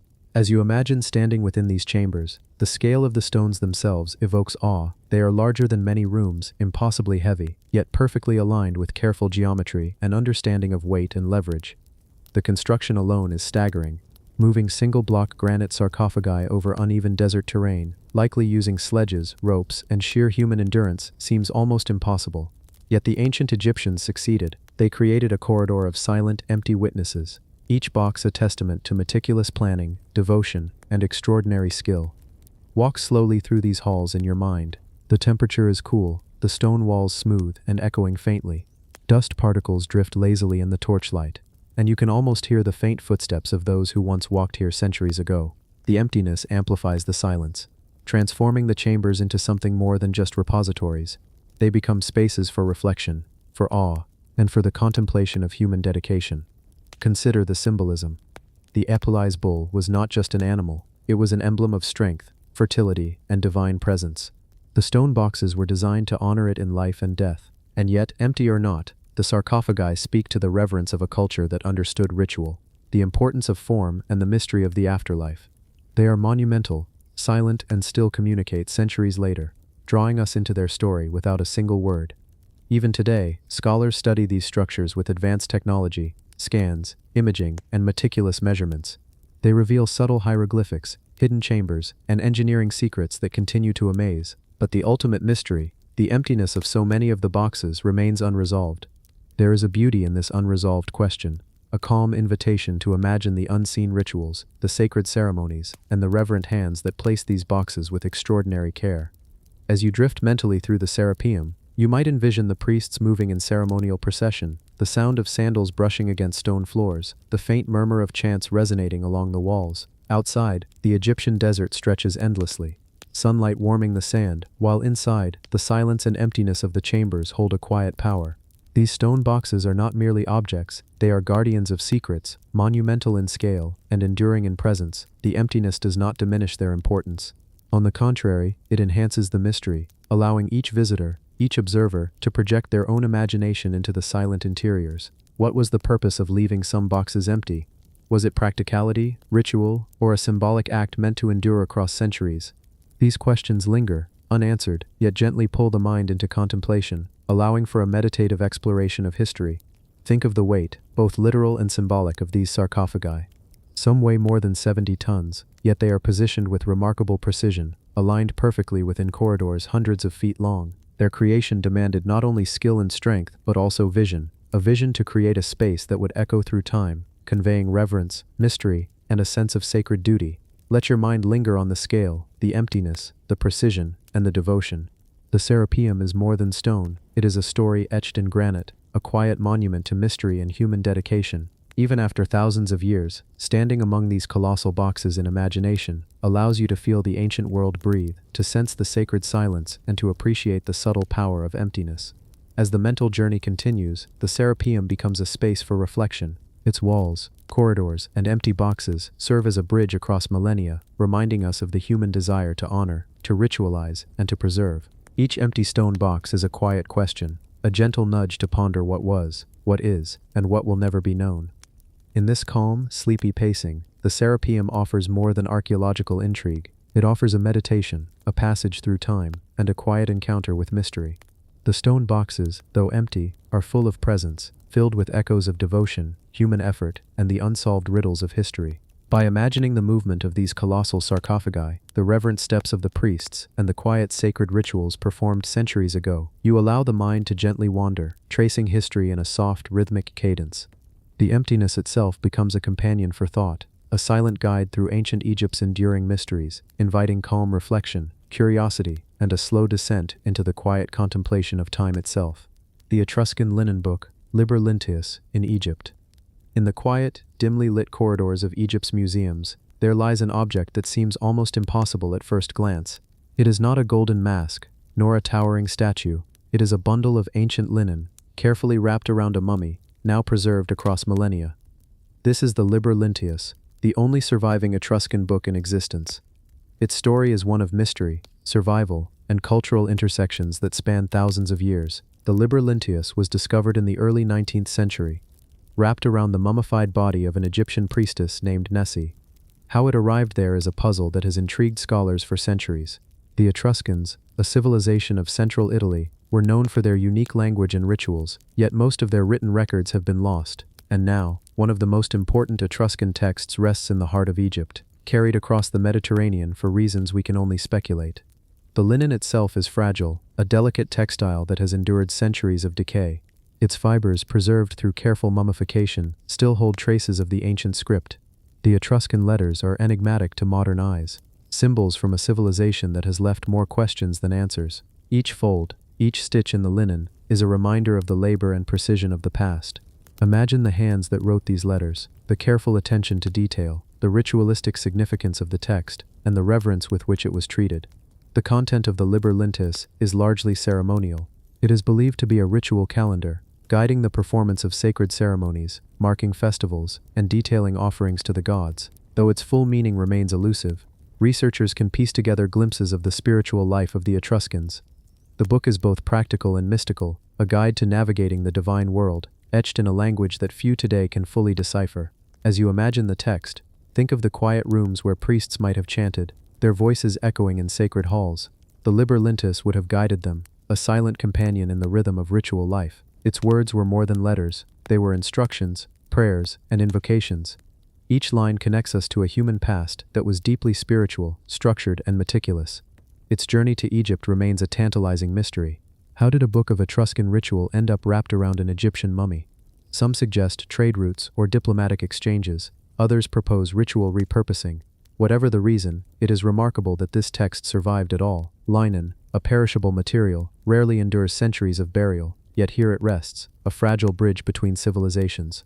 Visualize the Liber Lentis in its present state. Its edges fray slightly, yet its surface holds dense rows of script, carefully aligned, each symbol telling a story that modern scholars are still unraveling. Even today, when viewed in a softly lit museum display, it exudes an aura of quiet reverence. The juxtaposition of Etruscan text on Egyptian linen is a reminder that history is rarely linear. Civilizations intersect, cultures overlap, and objects can tell multiple stories simultaneously. Consider the human element. The priestess Nessie, whose body cradled the book for centuries, had her own life, her own rituals, her own beliefs, and yet she became the unlikely guardian of a foreign text, preserving it without knowing its language, simply by the process of mummification. This accidental preservation underscores the fragility and serendipity of history. As you drift mentally through this scene, imagine the climate of ancient Egypt, sun-warmed stone, quiet temples, the smell of incense lingering in the air. The Liber Lentis, hidden for centuries, is now revealed to us in calm, silent observation. Each fold, each letter, invites reflection. The combination of linen, ink, and ritual offers a sense of connection across time. The text, though largely undeciphered, communicates through its very presence, a testament to human endeavor, cultural exchange, and the persistence of memory. The Liber Lentis challenges our assumptions about preservation and loss. Entire civilizations vanish, leaving only fragments behind. Yet here, by chance and circumstance, a complete book survives. Its existence is a quiet triumph of time, endurance, and the human instinct to record, to remember, and to communicate with forces beyond ourselves. As you imagine turning each fold, running your fingers lightly across the surface, and tracing the faint marks of ink, you can feel the weight of centuries. The book is heavy, not in mass, but in significance. It bridges Italy and Egypt, ritual and daily life, past and present. The words, though foreign to modern understanding, are a lullaby of human curiosity, a soft echo of voices long gone. In this slow, meditative journey, the Liber Lentis becomes more than a text. It becomes a symbol of the enduring mysteries of human culture, a fragile relic that invites reflection, contemplation, and quiet wonder. Its story is not only about writing, but about survival, chance, and the extraordinary ways in which history preserves itself. Let the mind wander along its faded lines, imagining the lives it touched, the sacred rituals it guided, and the centuries it endured, wrapped around a silent, watchful priestess. The Liber Lentis whispers across time, inviting calm curiosity, gentle thought, and a deep appreciation for the intertwined stories of human civilizations. Even as the modern world moves on, the linen book remains, patient and silent, holding secrets we may never fully know, yet offering a quiet, meditative bridge across cultures, ages, and continents. And in this gentle reflection, the Liber Lentis stands as a quiet companion for the mind, a meditation on preservation, mystery, and the calm persistence of human endeavor across millennia. The hidden city under Lake Maurus. Beneath the calm surface of Lake Moeris, in the heart of Egypt's Fayum oasis, there lies a secret that has whispered through the centuries, almost forgotten by time itself. The lake, wide and serene, glimmers under the Egyptian sun, reflecting skies and reeds in tranquil symmetry. Yet below this placid surface, archaeologists have discovered traces of something extraordinary. A hidden city, long swallowed by the waters, waiting silently to tell its story. The origins of this city are shrouded in mystery. Some suggest it was a thriving settlement during the Middle Kingdom, a place where trade, ritual, and daily life unfolded in bustling complexity. Others believe it may have held sacred significance, a ceremonial center where priests and scribes conducted rites and recorded the pulse of the cosmos in careful hieroglyphs. And still, much of its existence remains speculative, for water has a way of concealing as effectively as it preserves. Imagine the city in its prime. Stone buildings rising from the fertile soil of the oasis, courtyards bustling with people, and markets echoing with the calls of merchants. Wooden boats float gently along the waterways, carrying grain, pottery, and offerings destined for the temples. From above, it would have appeared as a well-planned labyrinth, streets and canals intertwining like the veins of a living organism, each turn offering a glimpse of human life committed to rhythm, ritual, and continuity. When the lake gradually expanded, whether through natural flooding or human intervention, this city vanished beneath the waters. For centuries, it slept in quiet obscurity, its streets and walls softened and reshaped by currents, its pottery and statues encrusted with layers of silt. Over time, Lake Moeris became a mirror for the sky, hiding beneath its surface the very essence of a forgotten civilization. Archaeologists have pieced together clues through careful surveys, sonar mapping, and excavation of submerged structures. They have glimpsed the outlines of stone foundations, the faint traces of streets, and occasional remains of temples, suggesting a sophisticated society with architectural knowledge and spiritual depth. Each fragment recovered from the lakebed whispers of a city that was vibrant, resilient, and deeply human, a city that once breathed in the rhythm of daily life, now resting quietly under layers of water and history. Picture yourself floating above the lake, the sun dipping low, turning the water to molten gold. Beneath your imaginary gaze, the city stretches silently, partially visible through the translucent depths. You can almost see children playing in narrow alleys, artisans shaping clay into vessels, priests walking slowly between temples, and merchants negotiating in the market. Even in its submerged state, the city's structure hints at the careful planning and communal organization that once animated every stone. The artifacts recovered tell a fragmented, yet evocative story. Pottery shards etched with intricate designs, tools that hint at skilled craftsmanship, and remnants of religious iconography all offer glimpses into daily life, beliefs, and the values of the people who once walked these streets. Every object, worn by water and time, is a testament to human persistence, a soft echo of lives that endured, thrived, and ultimately became part of the quiet, watery memory of the lake. Consider the mysteries that still linger. How large was this city? What rituals were performed in its temples? How did its inhabitants respond to the rising waters that slowly claimed their streets? Archaeologists continue to debate, each discovery adding a small piece to a puzzle that may never be fully completed. And yet, it is precisely this uncertainty that invites reflection, contemplation, and a gentle curiosity that stretches across centuries. Even now, as modern boats glide across Lake Moeris, the city lies beneath, patient and undisturbed. Imagine the stillness. No human voices, no markets, no rituals, only the soft lapping of water, reeds swaying gently, and the occasional fish brushing against a stone wall. The city's silence is not emptiness, but a quiet meditation, an invitation to imagine, to ponder, and to feel the resonance of time itself. As you let your mind drift through the submerged streets, consider the human endeavor required to build such a place. Stones were quarried, mud bricks fired, canals dug with precision, all acts of persistence, cooperation, and vision. The city represents a society in harmony with its environment, where the ebb and flow of water and life were intimately connected.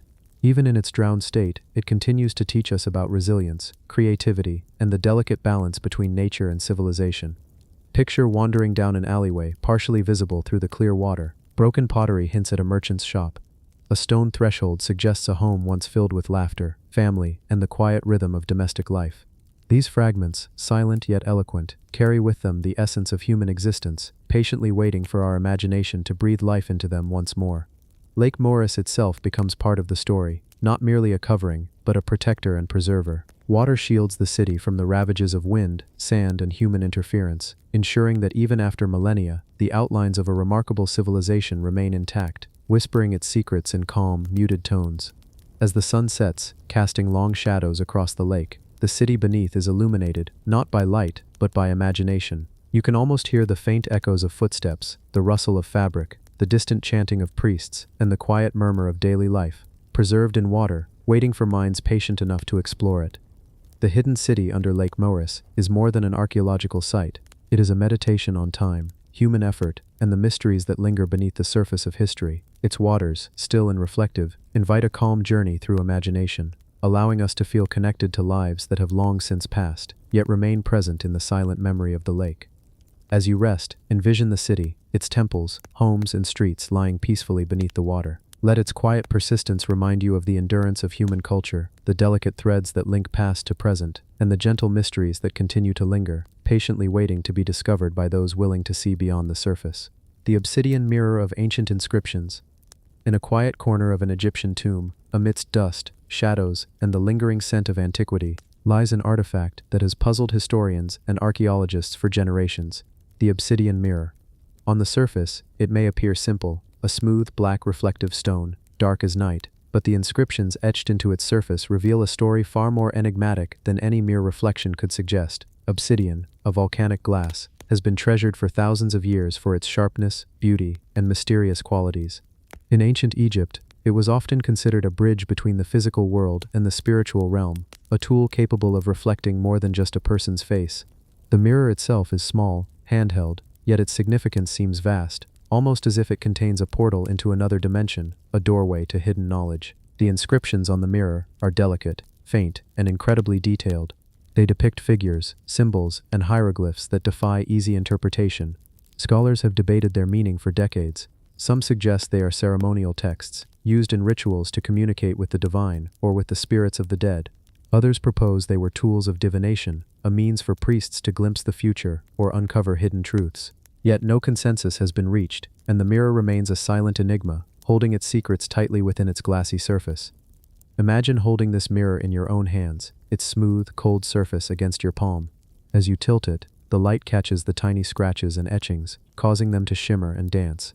The symbols almost seem alive, shifting subtly, as if trying to communicate, whispering messages long forgotten. In a quiet tomb, surrounded by the remnants of those who came before, the mirror transforms into a storyteller, recounting tales that no one fully understands, tales that slip through the fingers of modern knowledge.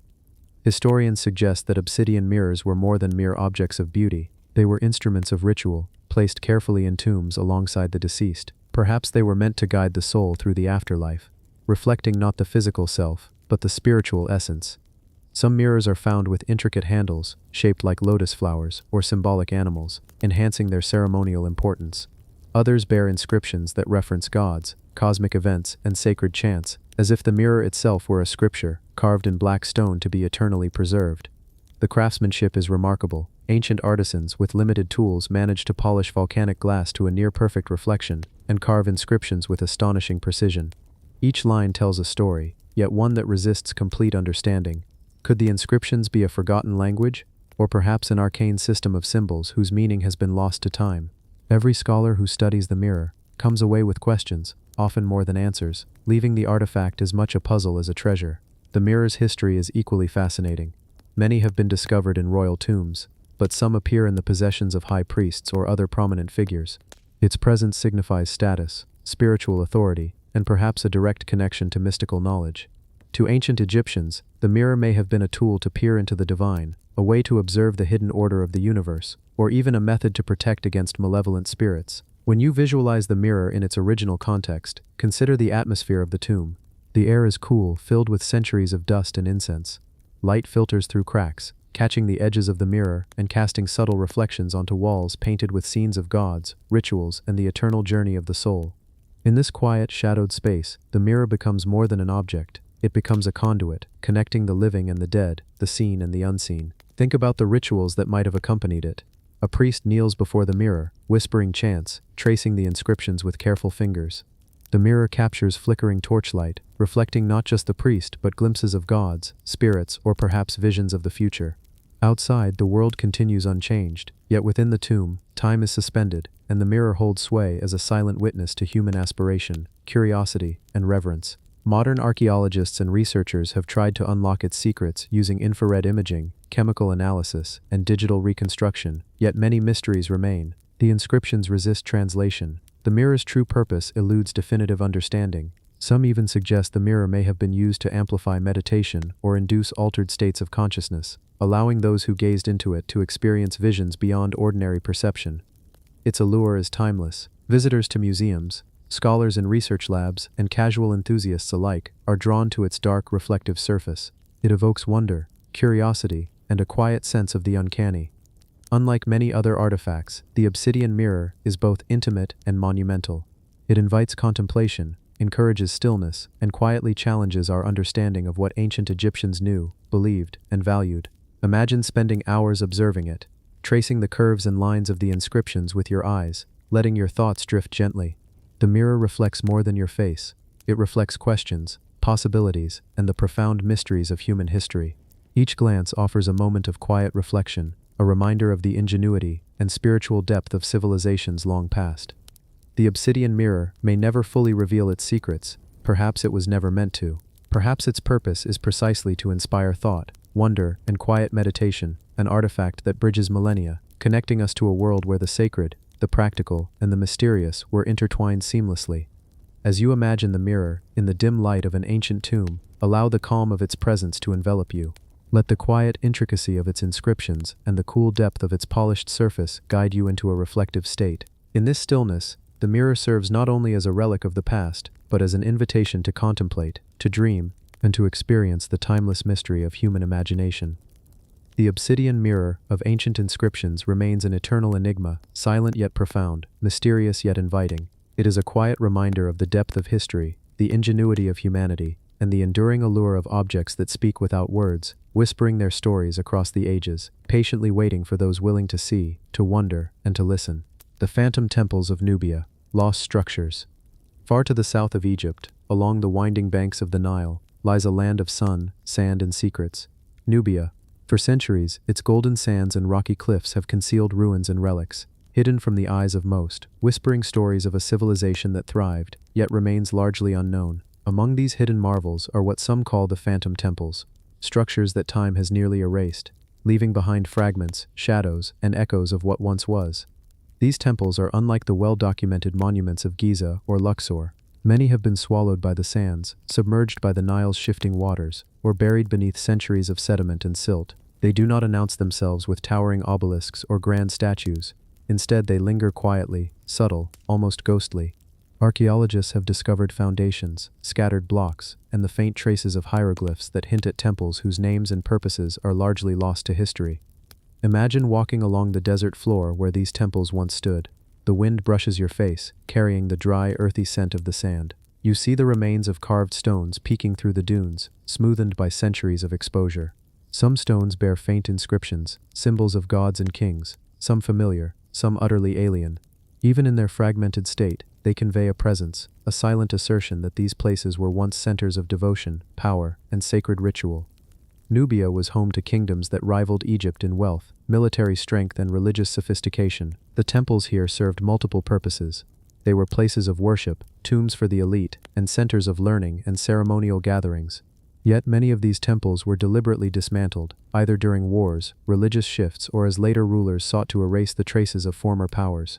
Today, the remnants suggest that what remains is only a fraction of what once existed, a phantom of a once thriving cultural landscape. Some of these lost structures have been partially revealed through aerial surveys, satellite imagery, and excavation. Archaeologists note the outlines of walls, colonnades, and courtyards, all hinting at architectural brilliance that we are only beginning to appreciate. Certain temples seem aligned with celestial bodies, their orientations echoing the movements of the sun and stars, suggesting that astronomy and spirituality were closely intertwined in the rituals performed here. Among the artifacts found in these phantom temples are statues carved from granite and sandstone, often broken or eroded beyond recognition, yet still exuding a quiet dignity. Some depict Nubian deities rarely seen outside this region, their features distinct from Egyptian counterparts, reminding us of the cultural uniqueness of Nubia. Pottery fragments, ceremonial tools, and small amulets hint at practices that combined magic, devotion, and everyday life into an intricate spiritual tapestry. Consider the great temple of Gebel Barkal, partially excavated but largely hidden from view. Even in its ruined state, it evokes awe. Columns rise from the sand like petrified trees, their surfaces etched with inscriptions detailing royal rituals and divine mandates. The reliefs tell stories of kings, gods, and cosmic order. Now imagine the countless smaller temples, not yet discovered, their locations known only to the shifting Nile and the desert wind. These are the true phantom temples, silent witnesses to time, patiently waiting for curious minds to uncover them. What fascinates researchers is not just the physical ruins, but the mystery surrounding them. Why were these temples abandoned? Which deities were worshipped here? How did Nubian religious practices differ from those of their northern neighbors? Many answers are elusive. Flooding, looting, and natural decay have erased much of the evidence, leaving behind puzzles that challenge our understanding of ancient African civilizations. Walking through these sites, one can almost feel the echo of rituals long past, the rhythmic chants, the incense smoke curling toward the heavens, the careful placement of offerings upon stone altars. The desert air carries a silence that is almost alive, as if the spirits of the past linger here, whispering fragments of memory. Every broken pillar, every partially buried relief, every faded inscription is a hint, a trace, a story suspended in time. Modern technology has begun to shed light on these phantom temples. LiDAR scanning, for example, has revealed hidden terraces, pathways, and ceremonial spaces beneath the dunes. Underwater archaeology has uncovered submerged ruins along the Nile's ancient channels. Yet, for every discovery, more mysteries emerge, questions that cannot yet be answered, leaving historians and explorers with both awe and frustration. One might wonder if these temples were deliberately hidden. Some scholars speculate that ancient rulers, seeking to protect sacred knowledge or to conceal political power, may have intentionally buried or dismantled certain structures. Others believe that natural forces, erosion, flooding, shifting sands, played the primary role, slowly turning once mighty temples into whispers of stone. Whatever the case, the result is the same, a landscape dotted with phantom architecture, evoking both wonder and a sense of loss. Even the names of these temples are often unknown. Without inscriptions to tell us their titles, we refer to them by their locations or the most distinctive features they preserve. The temple with the half-buried column, the structure beneath the dunes, or simply the Lost Temple. Each name is a placeholder for mysteries that demand patience, observation, and imagination. Artifacts recovered from these sites offer tantalizing glimpses of a rich, vibrant culture. Ceremonial vessels, figurines, and carvings hint at the artistry and spiritual depth of Nubian people. Certain statues exhibit features unlike anything found in Egypt, suggesting a distinct religious iconography that may have influenced or been influenced by neighboring civilizations. These objects, often fragile and eroded, serve as bridges across millennia, connecting us to lives lived long before our own. As the sun sets over the Nubian desert, the shadows of these phantom temples lengthen, blending with the dunes and the rocky hills. The wind whispers through columns and over stone carvings, carrying secrets that may never be fully understood.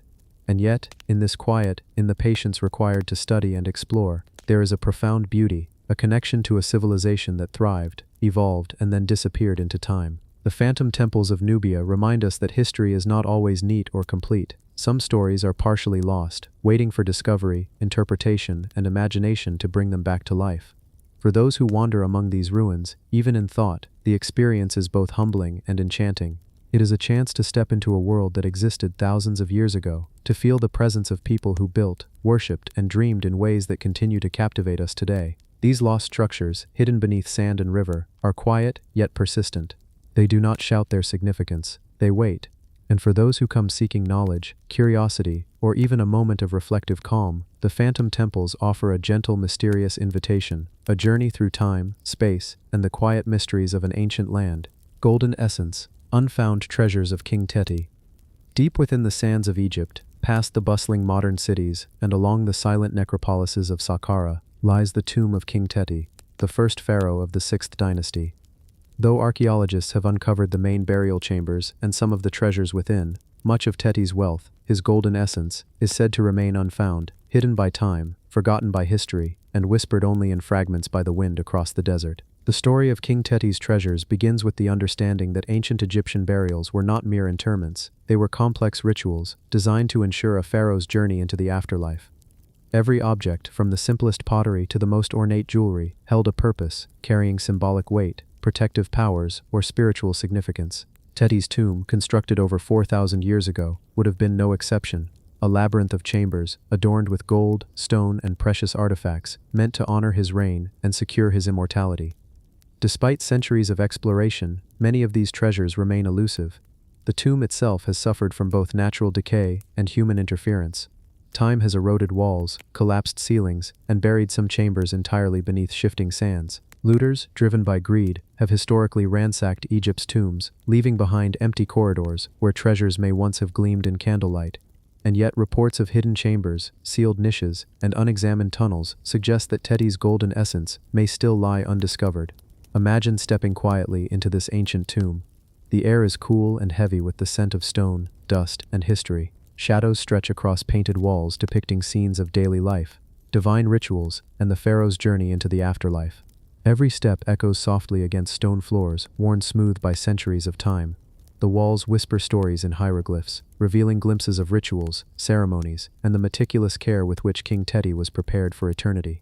Some of the treasures already found are extraordinary. Golden necklaces, intricate amulets, and small statuettes tell a story of wealth, artistry, and devotion. Yet even in their magnificence, they suggest that far more remains hidden, waiting for patient eyes and careful hands to bring them to light.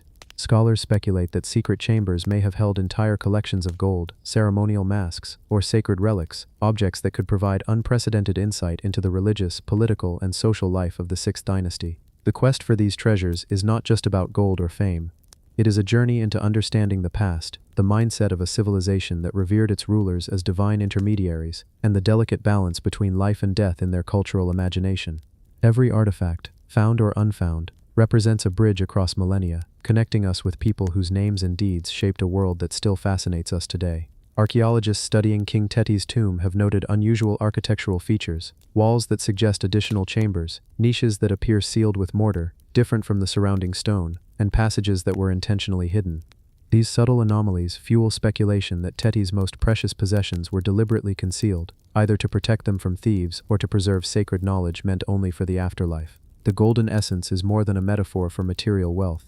It symbolizes the spiritual and cultural vitality of an era, the careful artistry and devotion poured into items intended to transcend mortality.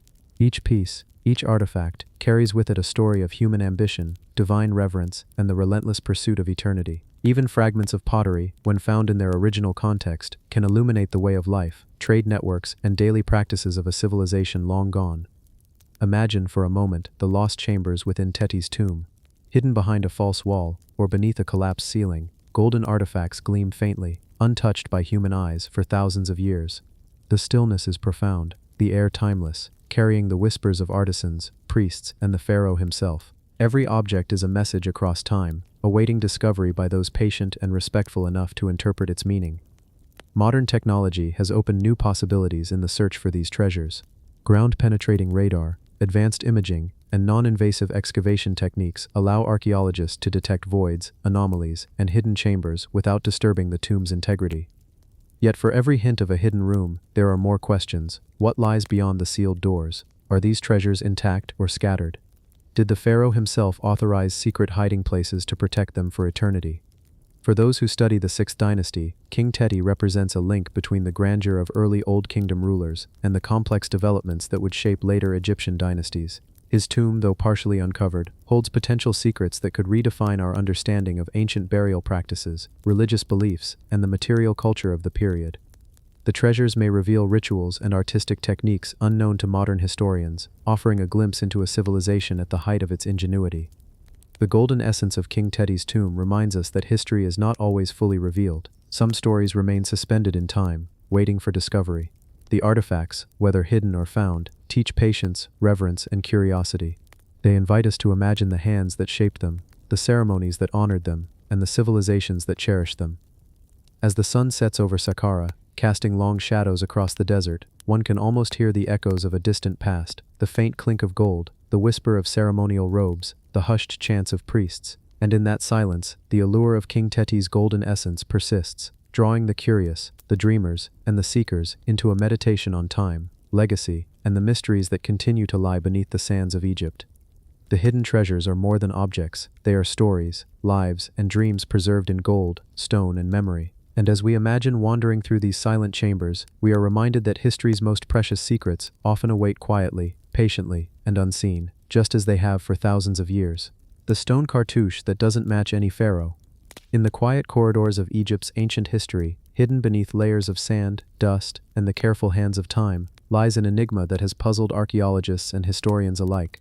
A stone cartouche that bears no known pharaoh's name. Unlike the countless cartouches discovered across temples, tombs, and monuments, which meticulously recorded the rulers of Egypt, this one stands apart, silent and mysterious, almost defiant in its secrecy. The cartouche was first discovered during an excavation near a relatively obscure site in Upper Egypt. Its stone is dark, almost somber in tone, weathered by centuries yet preserved in its peculiar shape. Unlike other inscriptions which are easily matched with historical records, this particular cartouche has baffled scholars. The symbols carved within it are familiar in style, but strange in combination, as if a forgotten hand had attempted to communicate something deliberately hidden, something the world was not meant to fully understand. Imagine walking slowly along the ancient corridor where this cartouche rests. The air is cool, heavy with the scent of stone and ancient plaster. Light filters in through narrow openings, casting long shadows that stretch across hieroglyphs etched into the walls. The cartouche sits quietly, unassuming in its prominence, yet its presence is unsettling, like a whisper from the past, challenging us to question what we think we know about Egypt's kings and queens. Historians have proposed several explanations, each more intriguing than the last. Some suggest it belonged to an unknown or ephemeral ruler, someone who reigned briefly and whose name was erased from official records. Others speculate it may have been ceremonial, carved for symbolic purposes rather than to record a real person. Yet another theory is that it represents a king or queen from an entirely forgotten dynasty, hidden by time or lost in the chaos of political upheaval. What makes this cartouche especially compelling is its context. It was found in proximity to a small, unassuming tomb, the walls of which were richly decorated with depictions of offerings, rituals, and ceremonial processions. Unlike the grand tombs of pharaohs, this one is modest, yet the cartouche seems to proclaim a significance that contrasts sharply with the surrounding simplicity. It raises questions about who this ruler or symbolic figure might have been, and why such an important mark of identity would appear in a relatively minor setting. Archaeologists examining the stone note the precision of the carving. Every line and curve appears intentional, carefully executed by skilled hands. It is not a hurried addition, nor a later forgery. The craftsmanship matches that of recognized periods in Egyptian history. Yet the content, the sequence of symbols, remains unrecognized. It is as if the stone itself refuses to reveal its secret, guarding its meaning through millennia with a quiet, unwavering patience. Theories about the cartouche extend beyond Egyptology. Some suggest that it could be a foreign influence, a visitor or vassal whose name was recorded but never integrated into the official Egyptian lineage. Others entertain more mystical explanations, proposing that the cartouche could reference a pharaoh from a lost epoch, a ruler whose reign existed only in legend or oral tradition, whose memory was intentionally hidden by subsequent dynasties. As we imagine standing before this mysterious stone, it is hard not to feel the weight of its silence. The desert wind may howl outside, but here, in this chamber, time itself seems suspended. The cartouche invites reflection. What secrets did this forgotten ruler hold? What stories did their reign tell? And why, despite centuries of meticulous record-keeping, has their name vanished from history? Some researchers have attempted to reconstruct the possible readings of the cartouche, using comparisons with known hieroglyphs. Every attempt leads to partial recognition, patterns that hint at meaning, yet never fully unlock it. Each symbol seems both familiar and alien, a coded message left for future generations, who might have eyes sharp enough, patience deep enough, to see through the obfuscation. Beyond the academic curiosity, the cartouche evokes a more human response. It reminds us that history is not always linear or complete. There are fragments, gaps, and silences, echoes of lives and events that were once vivid, now reduced to whispers carved into stone. The mystery of this stone cartouche is a meditation on absence, on what has been lost, and on the stories that remain untold, waiting patiently beneath the sun-baked deserts of Egypt. Every aspect of the discovery is imbued with subtle intrigue. The tomb's placement, the surrounding inscriptions, even the direction of sunlight that falls upon the cartouche at certain hours, all suggest that whoever created it intended for it to be noticed, yet not fully understood. It is a puzzle deliberately left unsolved, perhaps as a test of the observer's patience, curiosity, or reverence. Consider the craftsmen who carved the stone. They worked quietly, meticulously, under the careful guidance of priests or rulers. Did they know the significance of the name they inscribed? Or were they following a sacred instruction, one that demanded precision without comprehension? The thought of skilled hands, so focused on detail, carving a name that time itself would forget, is haunting and beautiful, a reminder of the transient yet eternal nature of human endeavor. The unrecognized cartouche also sparks a reflection on how we perceive history. We rely on texts, inscriptions, and artifacts to tell the stories of those who came before us. But sometimes the most profound lessons lie in the unknown, in what refuses to be classified, labeled, or explained. The stone cartouche stands as a symbol of that enduring mystery, a silent guardian of secrets that might never be fully revealed. In the quiet of the chamber, with dust motes drifting lazily in the shafts of sunlight, one can almost hear the distant voices of scribes, priests, and rulers long gone. They speak through the stone, offering only hints, teasing with what is visible while concealing what is truly essential. The cartouche asks for patience, reflection, and a willingness to embrace uncertainty. Modern tools, including high-resolution imaging and digital hieroglyphic analysis, have allowed scholars to study the cartouche in unprecedented detail. Yet each revelation only deepens the mystery. Patterns emerge, but full comprehension remains elusive. The stone guards its secret, a testament to a civilization that valued not only memory, but also the deliberate preservation of enigmas. The stone cartouche that doesn't match any known pharaoh is more than a curiosity, it is an invitation. It asks us to slow down, to observe carefully, and to contemplate the vast stretches of history that remain just out of reach. Its silence is deliberate, calming, almost meditative, and it encourages a connection with the past that is personal as much as it is scholarly. As you imagine walking through that quiet chamber, the walls still etched with hieroglyphs, the air heavy with centuries, and the sunlight shifting gently over the carved stone, the cartouche becomes a companion in reflection. It reminds us that history is a living dialogue, not just a record, and that even the smallest, most cryptic symbols can provoke wonder, curiosity, and reverence. This unknown cartouche remains one of Egypt's most intriguing artifacts. Its mystery is eternal, not in spite of its silence, but because of it. It asks us to accept that some secrets were never meant to be fully revealed, to respect the quiet guardians of history, and to let the whispers of the past guide our imagination across millennia. In the calm of the tomb, with shadows stretching along the walls and the faint scent of ancient stone surrounding you, the cartouche remains, waiting patiently. Its story is partly told, partly hidden, and entirely compelling. And as you drift into thought, or perhaps into a gentle sleep, you carry with you the sense that history is not just discovered, it is felt, understood in quiet moments, and revered in the patience of its observers.